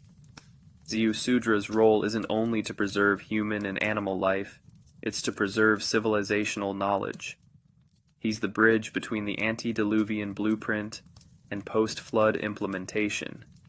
Later Babylonian versions of the flood story amplify this preservation function. In the Atrahasis epic, Enki instructs Atrahasis, the Akkadian equivalent of Ziusudra, to bring not just animals into the boat, but also skilled craftsmen, people who possess the me of various trades. The boat preserves not only biological diversity, but knowledge diversity. In the much later version attributed to Berossus, a Babylonian priest writing in Greek around 290 BCE, the flood hero is instructed to bury tablets containing all knowledge before the flood, then retrieve them afterward and use them to re-establish civilization. This version makes the preservation of documented knowledge explicit. Civilization can be rebuilt because its blueprint was documented and protected. This theme of preserved knowledge appears across global flood traditions, suggesting it's a deep human concern. When catastrophe threatens, what knowledge must be saved to enable rebuilding? The Mesopotamian texts address this concern systematically. They don't just describe the flood, they describe what was preserved through it and how. And what they describe being preserved is the blueprint, the organizational pattern established in the antediluvian period by the Anunnaki assembly, the me that defines civilization, the knowledge of agriculture, metallurgy, writing, law, medicine, architecture, the institutional structures of kingship, priesthood, and administration. All of this had to cross the flood gap to enable civilization to continue. The texts are documenting knowledge transmission through catastrophe. They're explaining how civilization survived despite destruction, and their answer is it survived because key knowledge was deliberately preserved by authorized figures, Ziusudra, Atrahasis, following instructions from the gods who had established civilization in the first place, Enki and the Anunnaki assembly. This is not primitive mythology about angry gods and fortunate survivors. This is sophisticated thinking about civilizational resilience. How does complex organized society maintain itself through disasters that destroy infrastructure and kill large populations? Answer: through individuals and institutions that preserve essential knowledge and transmit it to the next generation. The Sumerians lived this reality. Southern Mesopotamia was subject to floods, droughts, invasions, political collapses. Maintaining civilization in such an environment required conscious effort to preserve knowledge across disruptions. The flood narratives encode that concern in theological language, but the underlying issue is practical. Civilization is fragile, disaster is inevitable, and therefore knowledge preservation mechanisms are essential. The antediluvian sections of texts like the Eridu Genesis aren't just legendary origin stories. They're accounts of the original blueprint, how civilization was structured when first established, before historical contingencies complicated things. And the flood narrative explains how that blueprint was transmitted despite catastrophic interruption. Later cultures preserved these stories but gradually lost sight of their systematic content. The Babylonian Enuma Elish includes no flood narrative.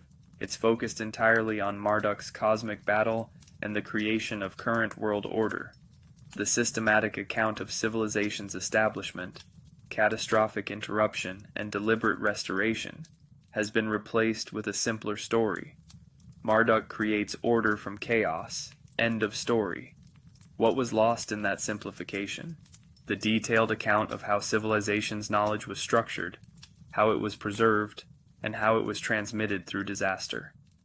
The blueprint of what needs to be maintained and how to maintain it. That blueprint is clearest in the earliest Sumerian texts, where the before-after structure is explicit and where the preservation mechanism is described systematically. Ziusudra doesn't just survive the flood by accident. He's chosen, instructed, equipped with specific knowledge, and given a mission to carry civilization across the catastrophe and re-establish it on the other side. This is institutional memory of how knowledge continuity works, and it's preserved in texts that modern interpretation often dismisses as primitive flood myths, missing the sophisticated understanding of civilizational resilience that those texts contain. The instructions of Shurupak, inherited wisdom, in the collections of various museums worldwide, the Louvre, the University of Pennsylvania, the Istanbul Archaeological Museum, and others. There exist dozens of tablet fragments containing copies of a Sumerian text known as the Instructions of Shurupak. The oldest manuscripts date to the Fara period, approximately 2600 BCE, making this one of the earliest preserved examples of wisdom literature from any culture.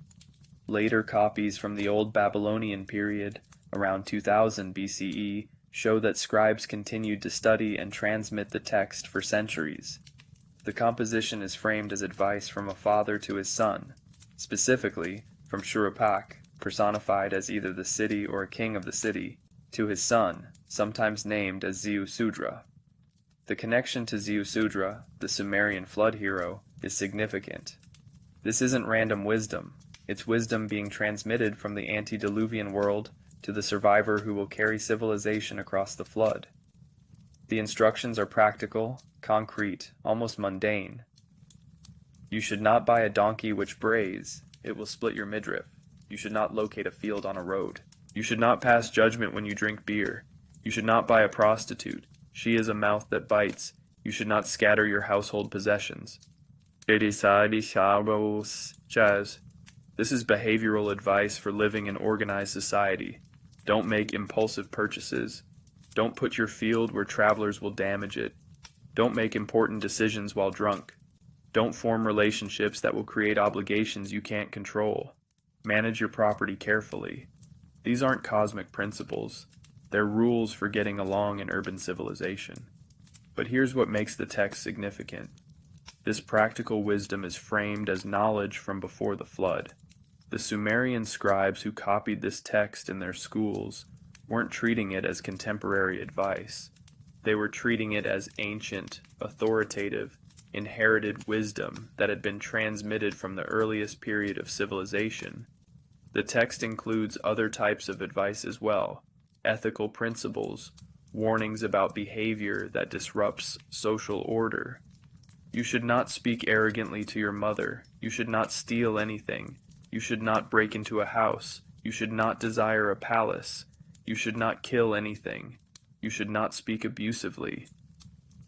Standard interpretation of wisdom literature treats these as moral teachings, developed gradually through social experience, and then attributed to ancient authorities to increase their weight. Certainly that process happens. Cultures often project recent developments back onto legendary ancestors to give them authority. But there's another pattern visible here. The instructions of Shurupak read like a survival manual for civilization. They're teaching the behavioral and organizational principles necessary for urban society to function. Don't steal. Property rights must be respected. Don't murder. Violence must be controlled. Don't falsely accuse.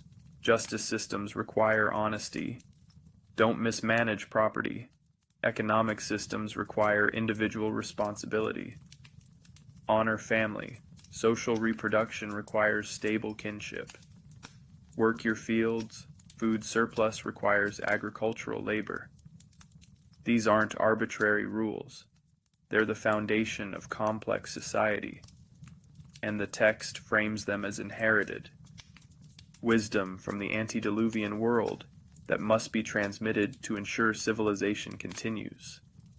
This is the me concept in practical form. The instructions aren't describing abstract divine powers.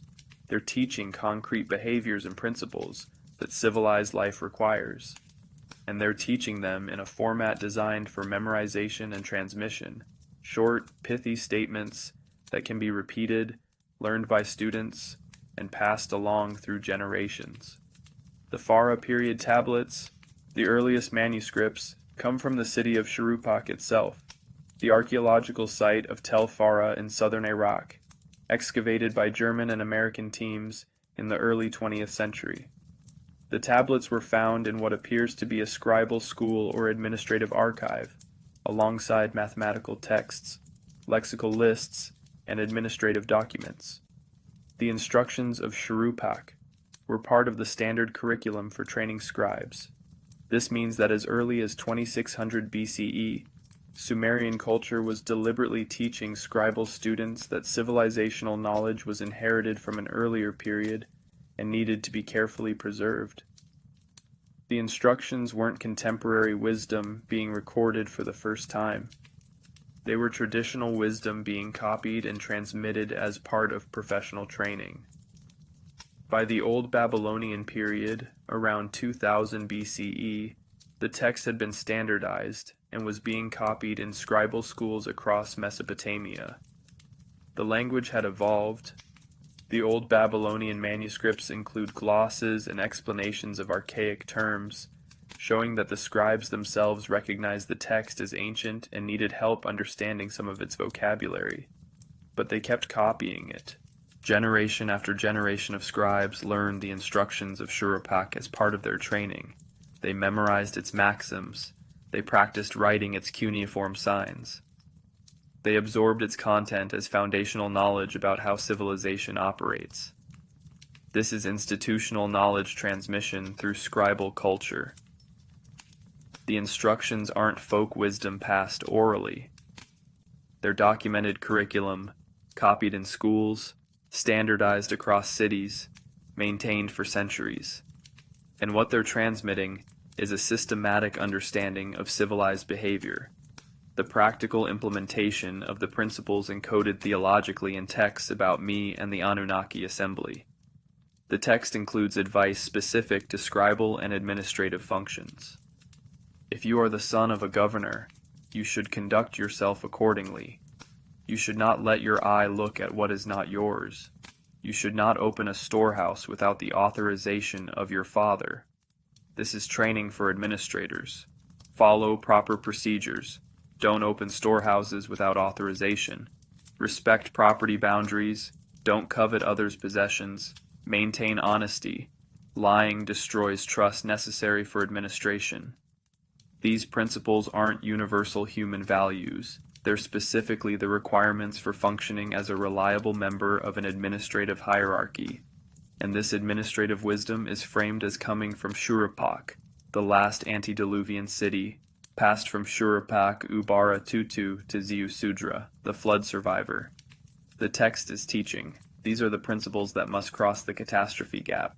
This is the knowledge civilization cannot afford to lose. Later Babylonian wisdom literature continues this tradition. Texts like the Counsels of Wisdom and the Advice to a Prince provide similar practical and ethical guidance. But the later texts don't emphasize the antediluvian origin as strongly. They're presented as wise teachings from unnamed sages or from gods, without the specific connection to pre-flood knowledge preservation. This is another instance of the pattern. The earliest Sumerian texts explicitly frame civilization as inherited knowledge that must be preserved and transmitted.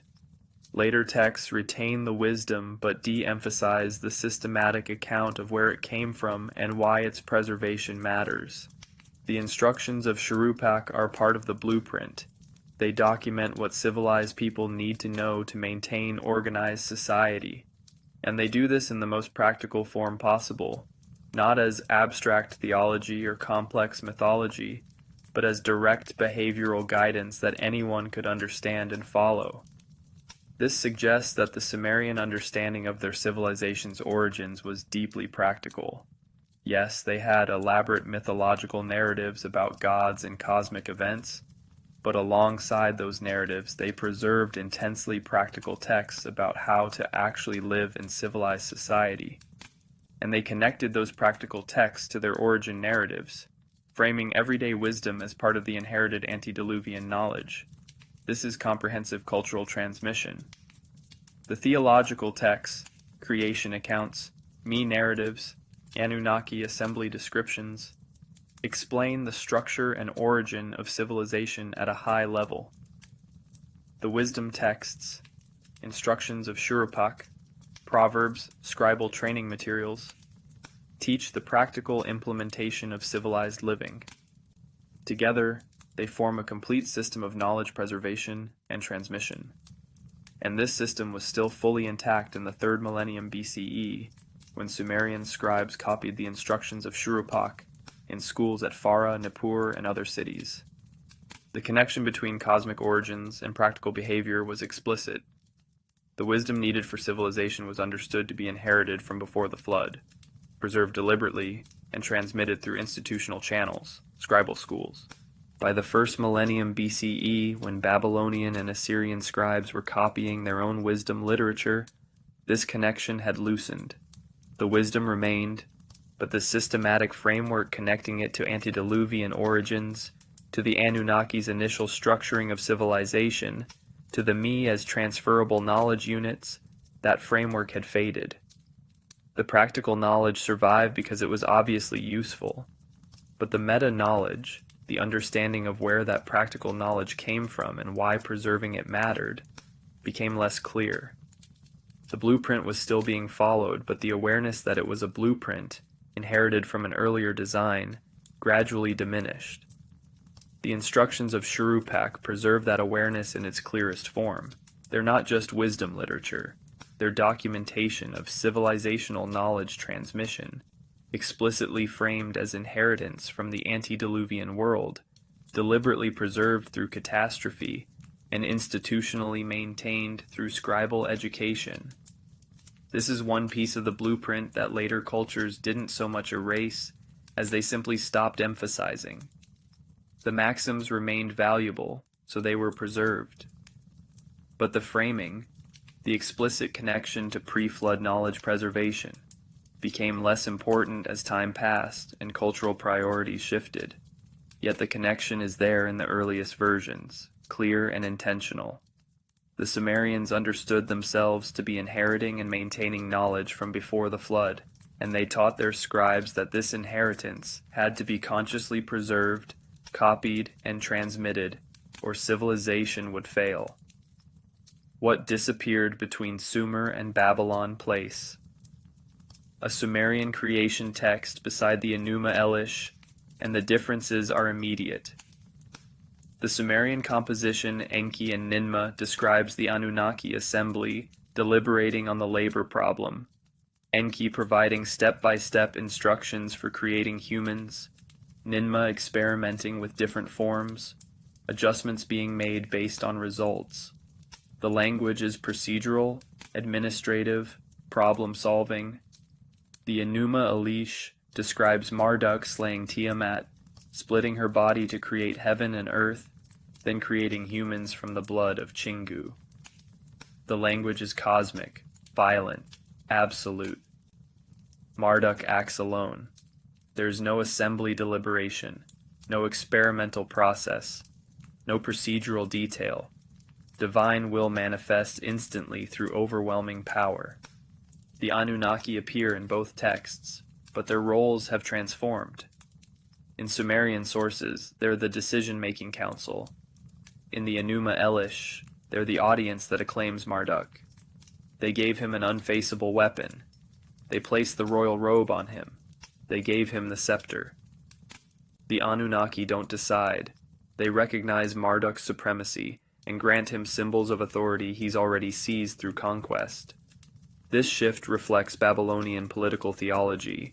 Marduk was Babylon's patron deity, and as Babylon rose to political dominance in the early 2nd millennium BCE, Babylonian priests needed to elevate Marduk above the older Sumerian gods. The Enuma Elish accomplishes this by depicting Marduk as the hero who defeats primordial chaos and creates cosmic order, with the older gods, including the Anunnaki, gratefully subordinating themselves to his authority. Politically brilliant, theologically sophisticated. But something specific is lost: the detailed account of how civilization was structured. The Sumerian texts describe organization, which cities receive which me, how authority is distributed, what knowledge humans need, how the system maintains itself through time. The Enuma Elish describes power. Marduk defeats Tiamat. Therefore Marduk rules. Therefore Babylon, Marduk's city, should dominate Mesopotamia. The ME concept, so central to Sumerian texts, barely appears in Babylonian sources. The flood narrative undergoes similar transformation. The Sumerian Eridu Genesis and the Old Babylonian Atrahasis epic both emphasize knowledge preservation. Ziu Sudra Atrahasis receives specific instructions, preserves specific knowledge, enables civilization's continuation. By the first millennium BCE, the flood story and sources like the Epic of Gilgamesh, Tablet 11, which incorporates flood material, focuses on Utnapishtim's individual immortality as reward for survival. The civilizational knowledge preservation theme recedes. Even the language changes in ways that matter. Sumerian texts use terminology from administration and governance when describing divine action. The Akkadian and later Babylonian versions increasingly use terminology from warfare and cosmic combat. The Anunnaki shift from Purim assembly language to Alani Rabuti, great gods, language. Procedural vocabulary becomes theological vocabulary. This isn't accidental cultural drift. Babylonian scribes had access to Sumerian originals. Bilingual texts proved they could read Sumerian. When they translated and adapted these texts into Akkadian, they made choices. They chose to emphasize Marduk. They chose to frame creation as cosmic combat. They chose to reduce the Anunnaki's administrative roles. They chose to simplify the me system. Why? Because the systematic Sumerian account of civilization didn't serve Babylonian political needs. Babylon required texts that justified its supremacy over other cities. The Enuma Elish accomplishes this. Marduk defeats chaos, creates order, receives universal acclaim. Babylon, as Marduk's city, inherits that authority. The older Sumerian model, where different cities have different me, where authority is distributed through an assembly, where no single deity dominates absolutely, doesn't support centralized political power the way Babylon's imperial ambitions required. So the texts were reshaped, not destroyed. Babylonian scribes continued copying Sumerian texts faithfully in some contexts, particularly in scribal schools where Sumerian was taught as a classical language. But the texts that circulated widely, that were performed in rituals, that shaped popular understanding, were the Babylonian versions, and those versions systematically de-emphasized the specificity of the Sumerian blueprint. Archaeological evidence shows this transition in physical form. Tablets from the Farah period, circa 2600 BCE, and the Ur-3 period, circa 2100 BCE, contain Sumerian texts with detailed accounts of me distributions, Anunnaki assembly functions, procedural creation narratives. Tablets from the Old Babylonian period, circa 1800 BCE, contain both faithful Sumerian copies and new Akkadian adaptations that begin the transformation. Tablets from the Neo-Assyrian and Neo-Babylonian periods, first millennium BCE, are dominated by the transformed versions, Enuma Elish, Gilgamesh, Era, and Ishum, where the older systematic content is nearly invisible. The Sumerian texts didn't vanish. They're still in museums, still studied by scholars, still available for analysis.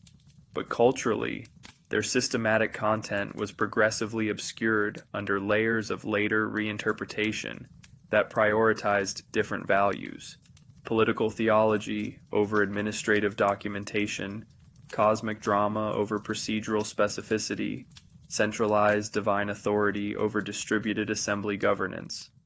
One concrete example: the debate between grain and sheep, a Sumerian text describing how the Anunnaki created these resources and gave them to humanity.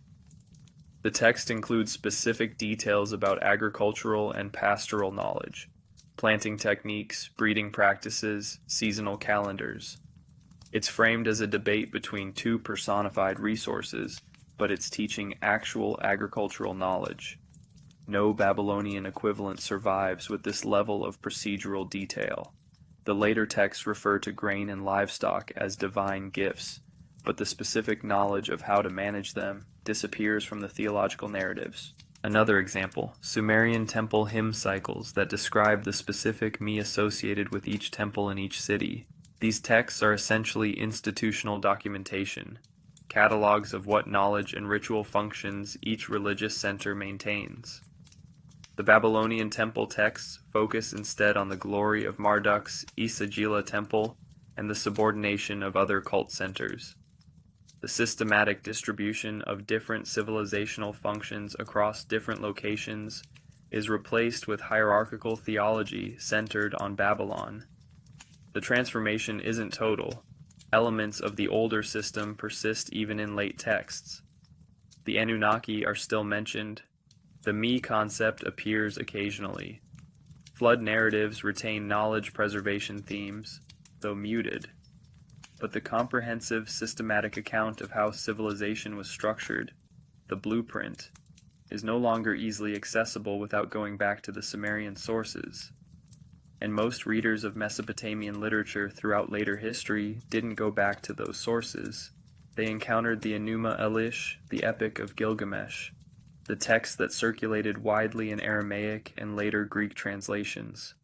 They learned a mythological version of Mesopotamian thought that had been filtered through centuries of Babylonian theological priorities.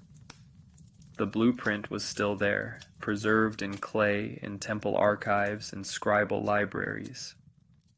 But cultural memory of what that blueprint contained, the detailed, procedural, systematic account of civilization's structure and the Anunnaki's administrative role in establishing it, had faded. Later cultures inherited magnificent mythology, but lost sight of the organizational documentation embedded in the earliest versions. The pattern of selective preservation. When the University of Pennsylvania's expeditions to Nippur shipped over 30,000 tablets back to Philadelphia between 1889 and 1900, they were recovering what remained of ancient institutional knowledge systems. But here's the crucial detail. Not all tablets survived equally. The distribution of what was preserved, what was lost, and what was copied repeatedly reveals patterns that suggest selective curation. Mathematical texts survive in abundance. Lexical lists, long catalogs of signs, words, and names used to train scribes exist in hundreds of copies. Hymns to major deities appear across multiple sites. Administrative records documenting grain rations and livestock accounts fill museum storage, but texts describing the systematic distribution of me, fragmentary. Detailed accounts of Anunnaki assembly procedures, incomplete. Procedural creation narratives with technical specificity, scattered across institutions requiring scholarly reconstruction from damaged pieces. This isn't random decay. Clay tablets are remarkably durable. When fired or baked accidentally in building fires, they can last millennia. The tablets that survive best are those that were stored in libraries that burned, ironically preserving them through the heat. The tablets that survive least well are those that were stored carefully in controlled conditions where dampness, salt, and biological decay could slowly dissolve the clay. Nippur's tablet houses show selective burning patterns. Some rooms were destroyed by fire, baking their contents. Other rooms were deliberately filled with clean sand before abandonment, suggesting controlled closure rather than catastrophic destruction. The texts that survive from the burned rooms include significant portions of the literary corpus, myths, hymns, wisdom texts. The texts from the carefully preserved rooms include administrative records and school exercises. This suggests ancient librarians made choices about what to protect through firing and what to preserve through burial, and those choices determined what modern archaeology would recover. Mathematical tables and lexical lists were teaching tools, essential for training scribes. Administrative records documented property and transactions, necessary for legal continuity. Hymns were ritual necessities. But detailed cosmological texts about civilization's origins, perhaps considered sacred knowledge, restricted to initiated priests, not widely copied, stored carefully rather than fired. Similar patterns appear at other sites. At Uruk, the Eanna Temple archives contain thousands of administrative tablets but relatively few literary texts. At Ur, royal inscriptions and hymns dominate, with few creation narratives. At Mari on the Euphrates, Palace archives preserve diplomatic correspondence and economic records, but minimal cosmological material. The broadest sampling of literary texts comes from Nippur, precisely because it was a religious center rather than a political capital. Texts were copied there for educational and religious purposes, rather than practical administration. This creates a preservation bias. The systematic, procedural texts describing civilization's structure were apparently less frequently copied than either practical administrative documents or popular mythological narratives. They occupied a middle ground, too specialized for widespread copying, but too foundational to be completely lost. The result is fragmentary survival, enough to reconstruct the system with scholarly effort, but not enough for the average ancient reader to access complete versions. The bilingual, Sumerian-Akkadian texts that survive show what later Babylonian scribes considered important enough to translate. Mathematical texts were translated, omen series were translated, popular mythological narratives were translated and adapted. But many texts describing me distributions, Anunnaki administrative procedures, and detailed creation processes weren't systematically translated, or if they were, those translations didn't circulate widely enough to survive. This suggests conscious curation. Babylonian scribes knew these texts existed. Some studied them in scribal schools where Sumerian was taught, but they chose not to widely disseminate translations. The texts remained accessible to educated priests and scholars, while becoming progressively more obscure to broader culture. By the first millennium BCE, when Ashurbanipal assembled his famous library at Nineveh, over 30,000 tablets, now largely in the British Museum, the collection included Enuma Elish, Epic of Gilgamesh, Era and Isham, extensive omen series, medical texts, astronomical texts, and mathematical texts. Early Sumerian texts about me systems and Anunnaki assemblies, present but proportionally minor compared to later Babylonian compositions. Ashurbanipal's librarians were curating according to their cultural priorities, which emphasized the texts that supported Neo-Assyrian imperial theology. Even within categories, selection patterns appear. Multiple copies survive of texts praising Marduk, Nabu, Ishtar, and Ashur.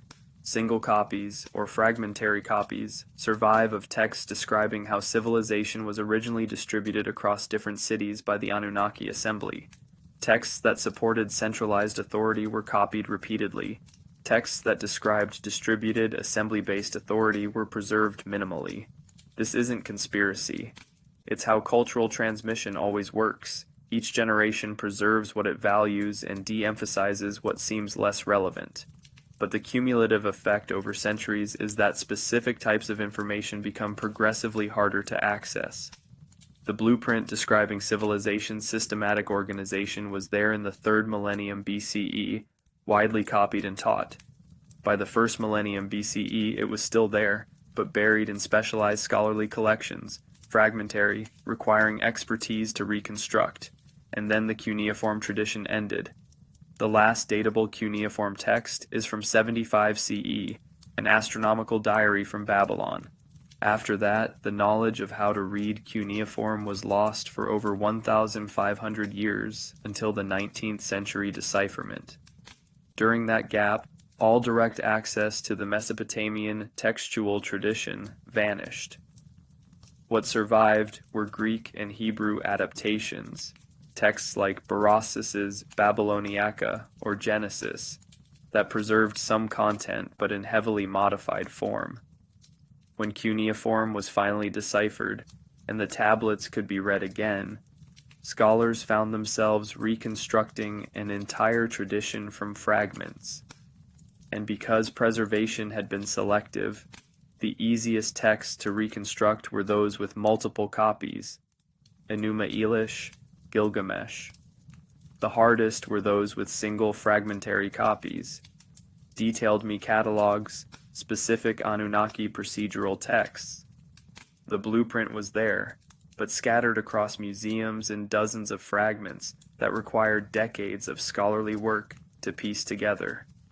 Even now, with comprehensive scholarly resources like the electronic text corpus of Sumerian literature and the cuneiform digital library. Initiative, full reconstruction remains challenging. Many texts exist only in partial copies. Scholarly translations differ on key terms. Connections between texts are debated. The systematic framework the Sumerians apparently possessed must be inferred from fragments rather than read from complete preserved accounts. This is how knowledge gets obscured across time, not through dramatic destruction, but through selective preservation, changing priorities, cultural transitions, and then catastrophic loss of reading ability. The tablets survived, the knowledge encoded in them survived, but easy access to that knowledge was progressively restricted until it vanished entirely, then had to be painstakingly recovered by modern scholarship. And what scholarship has recovered suggests the earliest Sumerian texts contained something more systematic, more procedural, more detailed than what later cultures chose to emphasize and preserve. Reading what wasn't written down. Every cuneiform text contains gaps, not just physical damage, but conceptual gaps, where the scribe assumes knowledge the reader already possesses.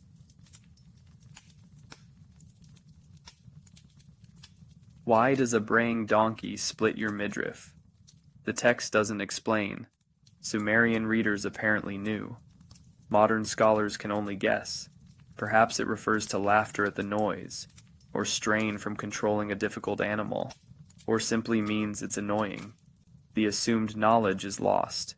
These gaps appear everywhere in Mesopotamian texts.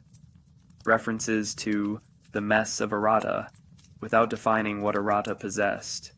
Mentions of the 7 sages without explaining who they were or what they did. Allusions to when Enlil determined the fates without detailing the procedure. The texts assume readers understand the framework within which these specific references make sense. Modern scholarship works to fill these gaps through comparative analysis, but much remains uncertain.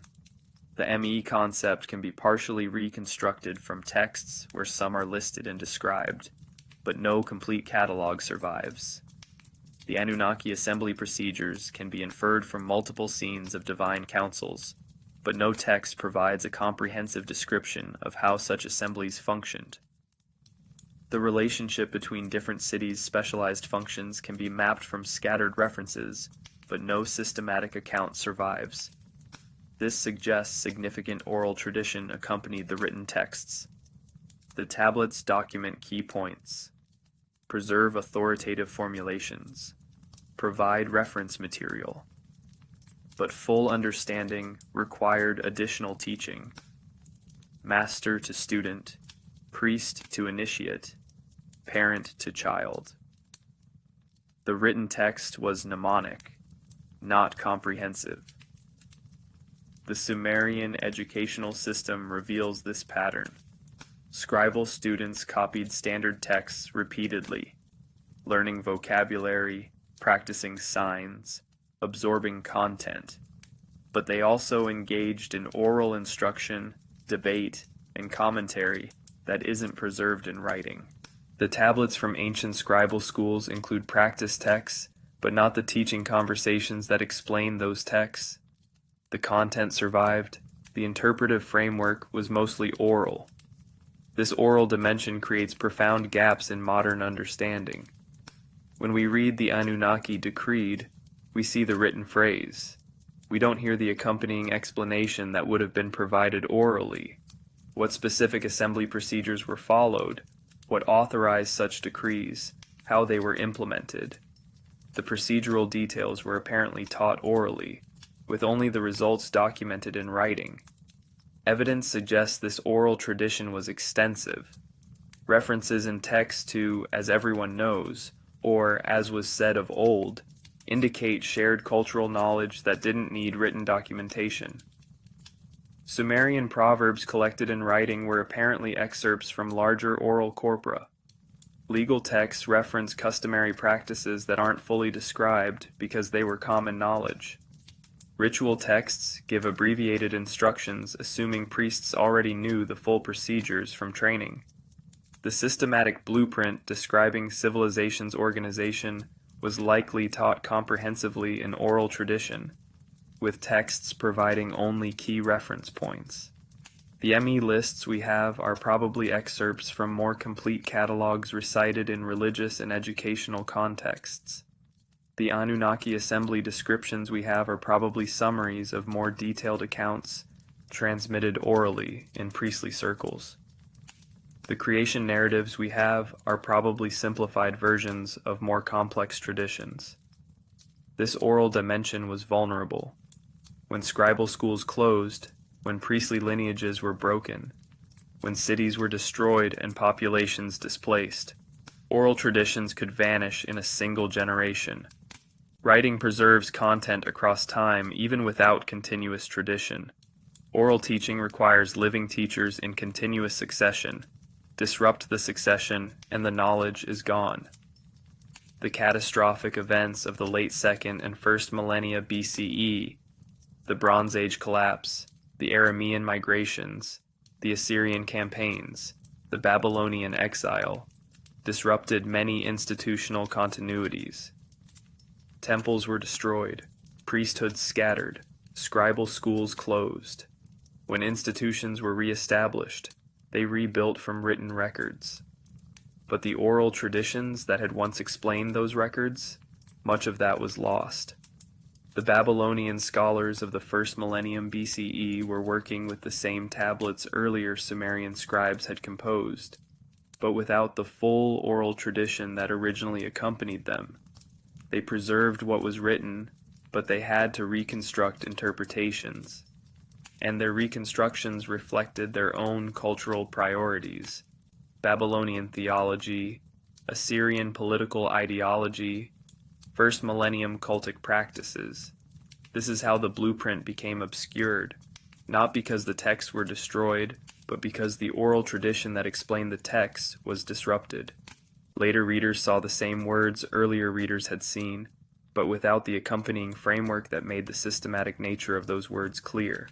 The procedural details, the administrative specificity, the institutional knowledge, these had been taught orally and were progressively lost as institutional continuity was disrupted. Modern scholarship reconstructs what it can from internal evidence and comparative analysis. We can map the ME system by collecting scattered references. We can describe Anunnaki assembly procedures by analyzing multiple council scenes. We can infer pre-flood, post-flood structures by comparing texts. But we're reconstructing from fragments of what was once a comprehensive oral tradition. The Sumerians themselves knew this vulnerability. The emphasis in their texts on preservation, on teaching, on transmission across generations reflects awareness that knowledge can be lost. The instructions of Shurupak aren't just behavioral advice. They're a preservation effort, documenting and writing what might otherwise vanish if oral transmission fails. The me concept itself reflects understanding that civilization's knowledge must be consciously maintained or it will be lost. And it was partially lost. The systematic framework survived in fragmentary form. The written evidence remained, scattered across thousands of tablets. But the comprehensive understanding, the full blueprint that the oral tradition had apparently maintained, became inaccessible without the living teaching tradition to explain it. What we have now is archaeological reconstruction, tablets excavated, languages deciphered, texts translated, fragments connected, patterns inferred. We can see the outlines of the blueprint. We can recognize that the Sumerians possessed a systematic account of civilization's organization. We can identify the elements, me distributions, Anunnaki administrative functions, knowledge preservation mechanisms, institutional continuity structures. But the full system, as it was understood by a Sumerian priest who had received complete oral instruction alongside the written texts, that's lost. We're reading what was written down and trying to reconstruct what wasn't. And what we reconstruct suggests something more comprehensive, more procedural, more systematic than what later cultures emphasized when they inherited these traditions. The blueprint, hidden in plain sight. Return to the beginning, to the evidence scattered across museums and texts. The 17 temple layers at Eridu preserving architectural continuity across 3 millennia. The Sumerian king list documenting antediluvian and post-diluvian kingship with explicit transition markers. The Me texts cataloging transferable civilization attributes. The Atrahasis epic describing assembly procedures and problem-solving processes.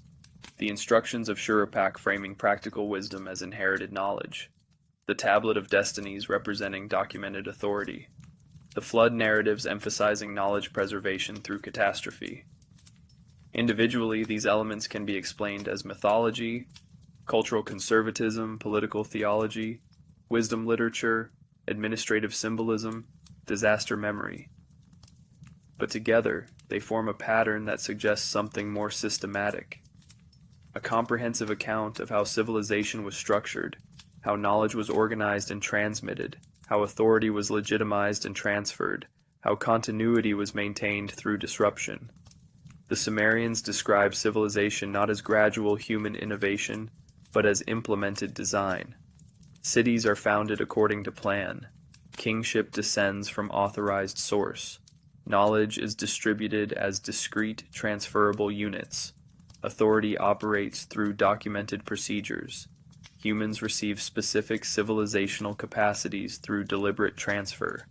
The system is designed to survive catastrophe through preservation mechanisms.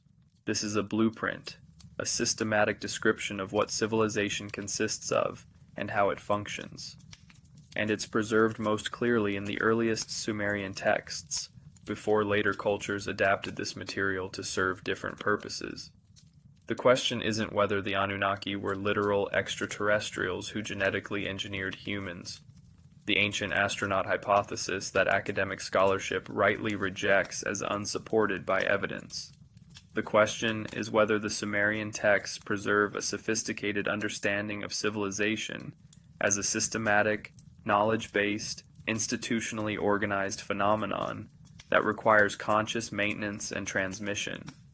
And the texts suggest yes. The Sumerians understood civilization systematically. They described its components, the Me. They identified its organizational structure, the Anunnaki assembly, and distributed city functions. They emphasized its dependence on preserved knowledge, wisdom literature, and scribal education. They recognized its vulnerability to disruption, flood narratives. They documented mechanisms for ensuring continuity, institutional procedures for knowledge transmission. This is political and social theory encoded in theological language. The Sumerians couldn't write academic treatises about institutional knowledge management. They didn't have that vocabulary or cultural framework, but they could describe the Anunnaki assembly organizing civilization, Enki distributing Me, Ziusudra preserving knowledge through the flood. They were documenting their understanding of how systematic civilization works, using the conceptual tools available to them. And this documentation was progressively obscured as later cultures inherited the texts.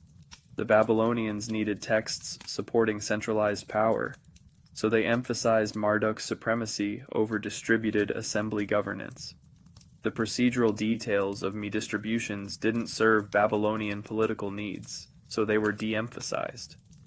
The systematic account of how civilization was organized was less important than dramatic mythological narratives, so it was simplified. By the time these texts reached Greek and Hebrew interpreters, then medieval scholars, then modern readers, the blueprint was nearly invisible. What remained were mythological stories about gods and heroes, useful for understanding ancient religion, but not recognized as containing sophisticated political theory and institutional documentation. Modern archaeology and Assyriology have recovered the texts and begun reconstructing the systematic framework. But popular understanding still sees Mesopotamian mythology as primitive stories about capricious gods. The recognition that these texts contain procedural documentation about civilization's organization hasn't penetrated beyond specialist scholarship. Yet it's there, preserved in clay, catalogued in museums, translated in academic journals. The blueprint exists. The Sumerian account of how civilization was systematically structured, how knowledge was organized and transferred, how institutional continuity was maintained. It's accessible to anyone willing to read the earliest texts carefully and recognize the procedural language beneath the theological framing. The Anunnaki weren't incomprehensible cosmic forces. In the earliest Sumerian texts, they're described with administrative precision. Assemblies that deliberate, councils that make decisions, procedures that implement solutions, documentation that legitimizes authority. They're the theological expression of organized, systematic institutional civilization. The ME weren't magical powers. They were the Sumerian conceptualization of civilization as composed of discrete, learnable, transferable knowledge units that must be consciously preserved and transmitted. The flood wasn't just disaster memory. It was the framing device for explaining how civilizational knowledge crosses catastrophic gaps through deliberate preservation mechanisms. The instructions of Shurupak weren't just practical advice. They were documentation that civilization depends on transmitted behavioral and organizational principles that each generation must learn. The 17 temples of Eridu weren't just religious architecture. They were physical evidence that the pattern matters, that it must be preserved precisely across millennia, that continuity requires conscious effort. Together, these elements describe a civilization that understood itself systematically and documented that understanding in every available medium: texts, architecture, institutional practices, educational systems. The Sumerians possessed and transmitted a comprehensive blueprint for organized society, and then, across centuries, as that blueprint was inherited by cultures with different priorities, its systematic nature was progressively obscured, not erased. The text survived, but rendered less visible, less clear, less obviously a coherent system. The procedural became poetic. The administrative became mythological. The blueprint became hidden in plain sight, preserved in fragments that require scholarly reconstruction to reveal the original systematic framework. This is what was tried to erase, not through deliberate conspiracy, but through the natural process of cultural transmission, where each generation emphasizes what matters to them and simplifies what seems less relevant. The Babylonians weren't conspiring against Sumerian knowledge. They were adapting inherited traditions to serve their own political and theological needs. But the cumulative effect was that the systematic blueprint, so clear in early Sumerian texts, became progressively harder to see. It's still there, in CBS 1673, in WB 444, in the temple sequences of Eridu, in the ME catalogs, in the instructions of Shurupak, in the assembly scenes of Atrahasis. The evidence exists, the pattern is visible, the blueprint can be reconstructed. And what it describes is a civilization that understood organization, knowledge, authority, and continuity with remarkable sophistication. Sophistication that was preserved in texts modern readers dismissed as mythology, until archaeology forced reconsideration. Under the Desert Night. In Nippur, in the ruins where Hermann Hilprecht's teams dug over a century ago, the tablet houses lie empty now. The clay documents they contained are scattered across museums on different continents: Philadelphia, London, Istanbul, Baghdad. The archive has been dispersed, catalogued, studied, published. But the excavations aren't finished. Much of Nippur remains unexcavated, buried under sand and wind-blown debris, waiting. And in that waiting there's something fitting. The Sumerian texts themselves emphasize that knowledge is always incomplete, always requiring preservation, always vulnerable to loss. The instructions of Shurupak teach: maintain what you've received, transmit it faithfully, recognize that each generation holds civilization temporarily before passing it forward. The wisdom isn't in possessing final answers. The wisdom is in understanding that knowledge must be actively maintained or it disappears. The blueprint we've traced through these tablets, the systematic account of how civilization was structured, how knowledge was transferred, how continuity was preserved, isn't a complete picture. It's what survives from a much larger tradition. The oral teachings are lost. Many tablets are fragmentary. The full system the Sumerians possessed can only be inferred from scattered evidence. But inference is possible. The pattern is visible. And what the pattern suggests is that the earliest literate civilization understood something about organized society that later cultures partially obscured. Civilization isn't natural, isn't inevitable, isn't self-sustaining. It's a structure that requires knowledge, institutions, procedures, conscious transmission. It can be disrupted, damaged, lost, and therefore it must be protected deliberately. The Anunnaki, in this reading, aren't aliens or gods or metaphors. They're the Sumerian way of expressing an understanding. Organized civilization has structure. That structure was designed, however that design came about. The design can be documented, and the documentation must be preserved. Who designed it? From within the Sumerian worldview, the Anunnaki did. The assembly of senior organizing powers who established how civilization would function. Modern interpretation might frame it differently. Civilization emerged through complex social processes, and the Sumerians retrospectively attributed that emergence to divine design. Fair enough, but either way, what the texts preserve is the Sumerian account of what that design consists of and how it works. And that account is systematic, detailed, and procedural in ways that don't easily reduce to primitive mythology. Something was understood in early Sumerian culture about knowledge organization, institutional continuity, authority legitimization, civilizational resilience. That was progressively de-emphasized as later cultures inherited these traditions. Whether that something was literally handed down from pre-flood times, or was Sumerian innovation that later cultures simplified, the trajectory is clear. Systematic clarity in early texts, increasing mythological vagueness in later texts. The tablets preserve the earlier clarity. They're in museums, available to researchers, translated in publications. The evidence is accessible. The blueprint can be reconstructed by anyone willing to read carefully and recognize procedural language beneath theological framing. But popular understanding still sees Mesopotamian mythology as fanciful stories about capricious gods. The recognition that these texts contain institutional documentation hasn't penetrated widely. The Anunnaki remain, in most people's understanding, either ancient astronauts, unsupported speculation, or incomprehensible mythological entities, oversimplified dismissal. The texts themselves suggest something between those extremes. Organized powers who structured civilization, described with administrative language, whose roles and functions were documented in texts that later cultures reshaped for different purposes. Whether you believe the Sumerian account is historical documentation or mythological projection, the pattern remains.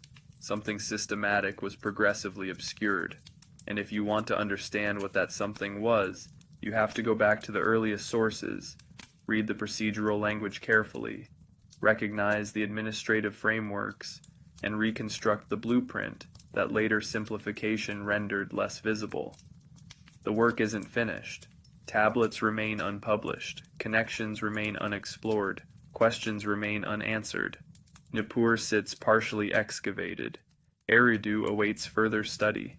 The cuneiform collections in Baghdad suffered damage during recent conflicts. Knowledge is still being lost even as other knowledge is being recovered. This is the continuing pattern the Sumerians documented. Civilization requires active preservation. What isn't consciously maintained disappears. Each generation faces the choice. Preserve the inherited knowledge or let it fade. Copy the texts or let them crumble. Excavate the sites or let them erode. Study the languages or let them become incomprehensible again. The Sumerians chose preservation.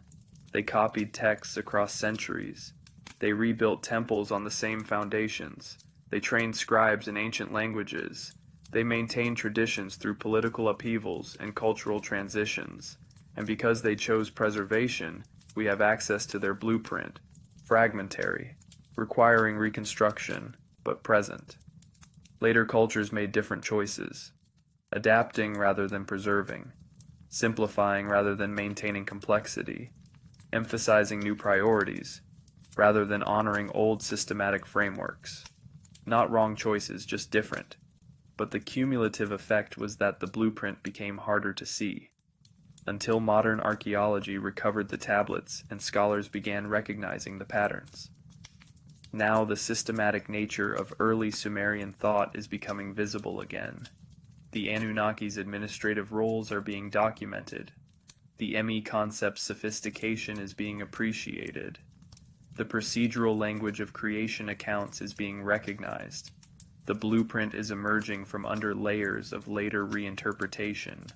And what emerges is a picture of a civilization that understood systematic organization profoundly, documented it comprehensively, and transmitted it deliberately, until historical circumstances disrupted that transmission, and the systematic clarity was lost under mythological simplification. The texts remain. The pattern is there. The blueprint exists, hidden in plain sight, preserved in clay, waiting for readers willing to see procedural documentation beneath theological narrative.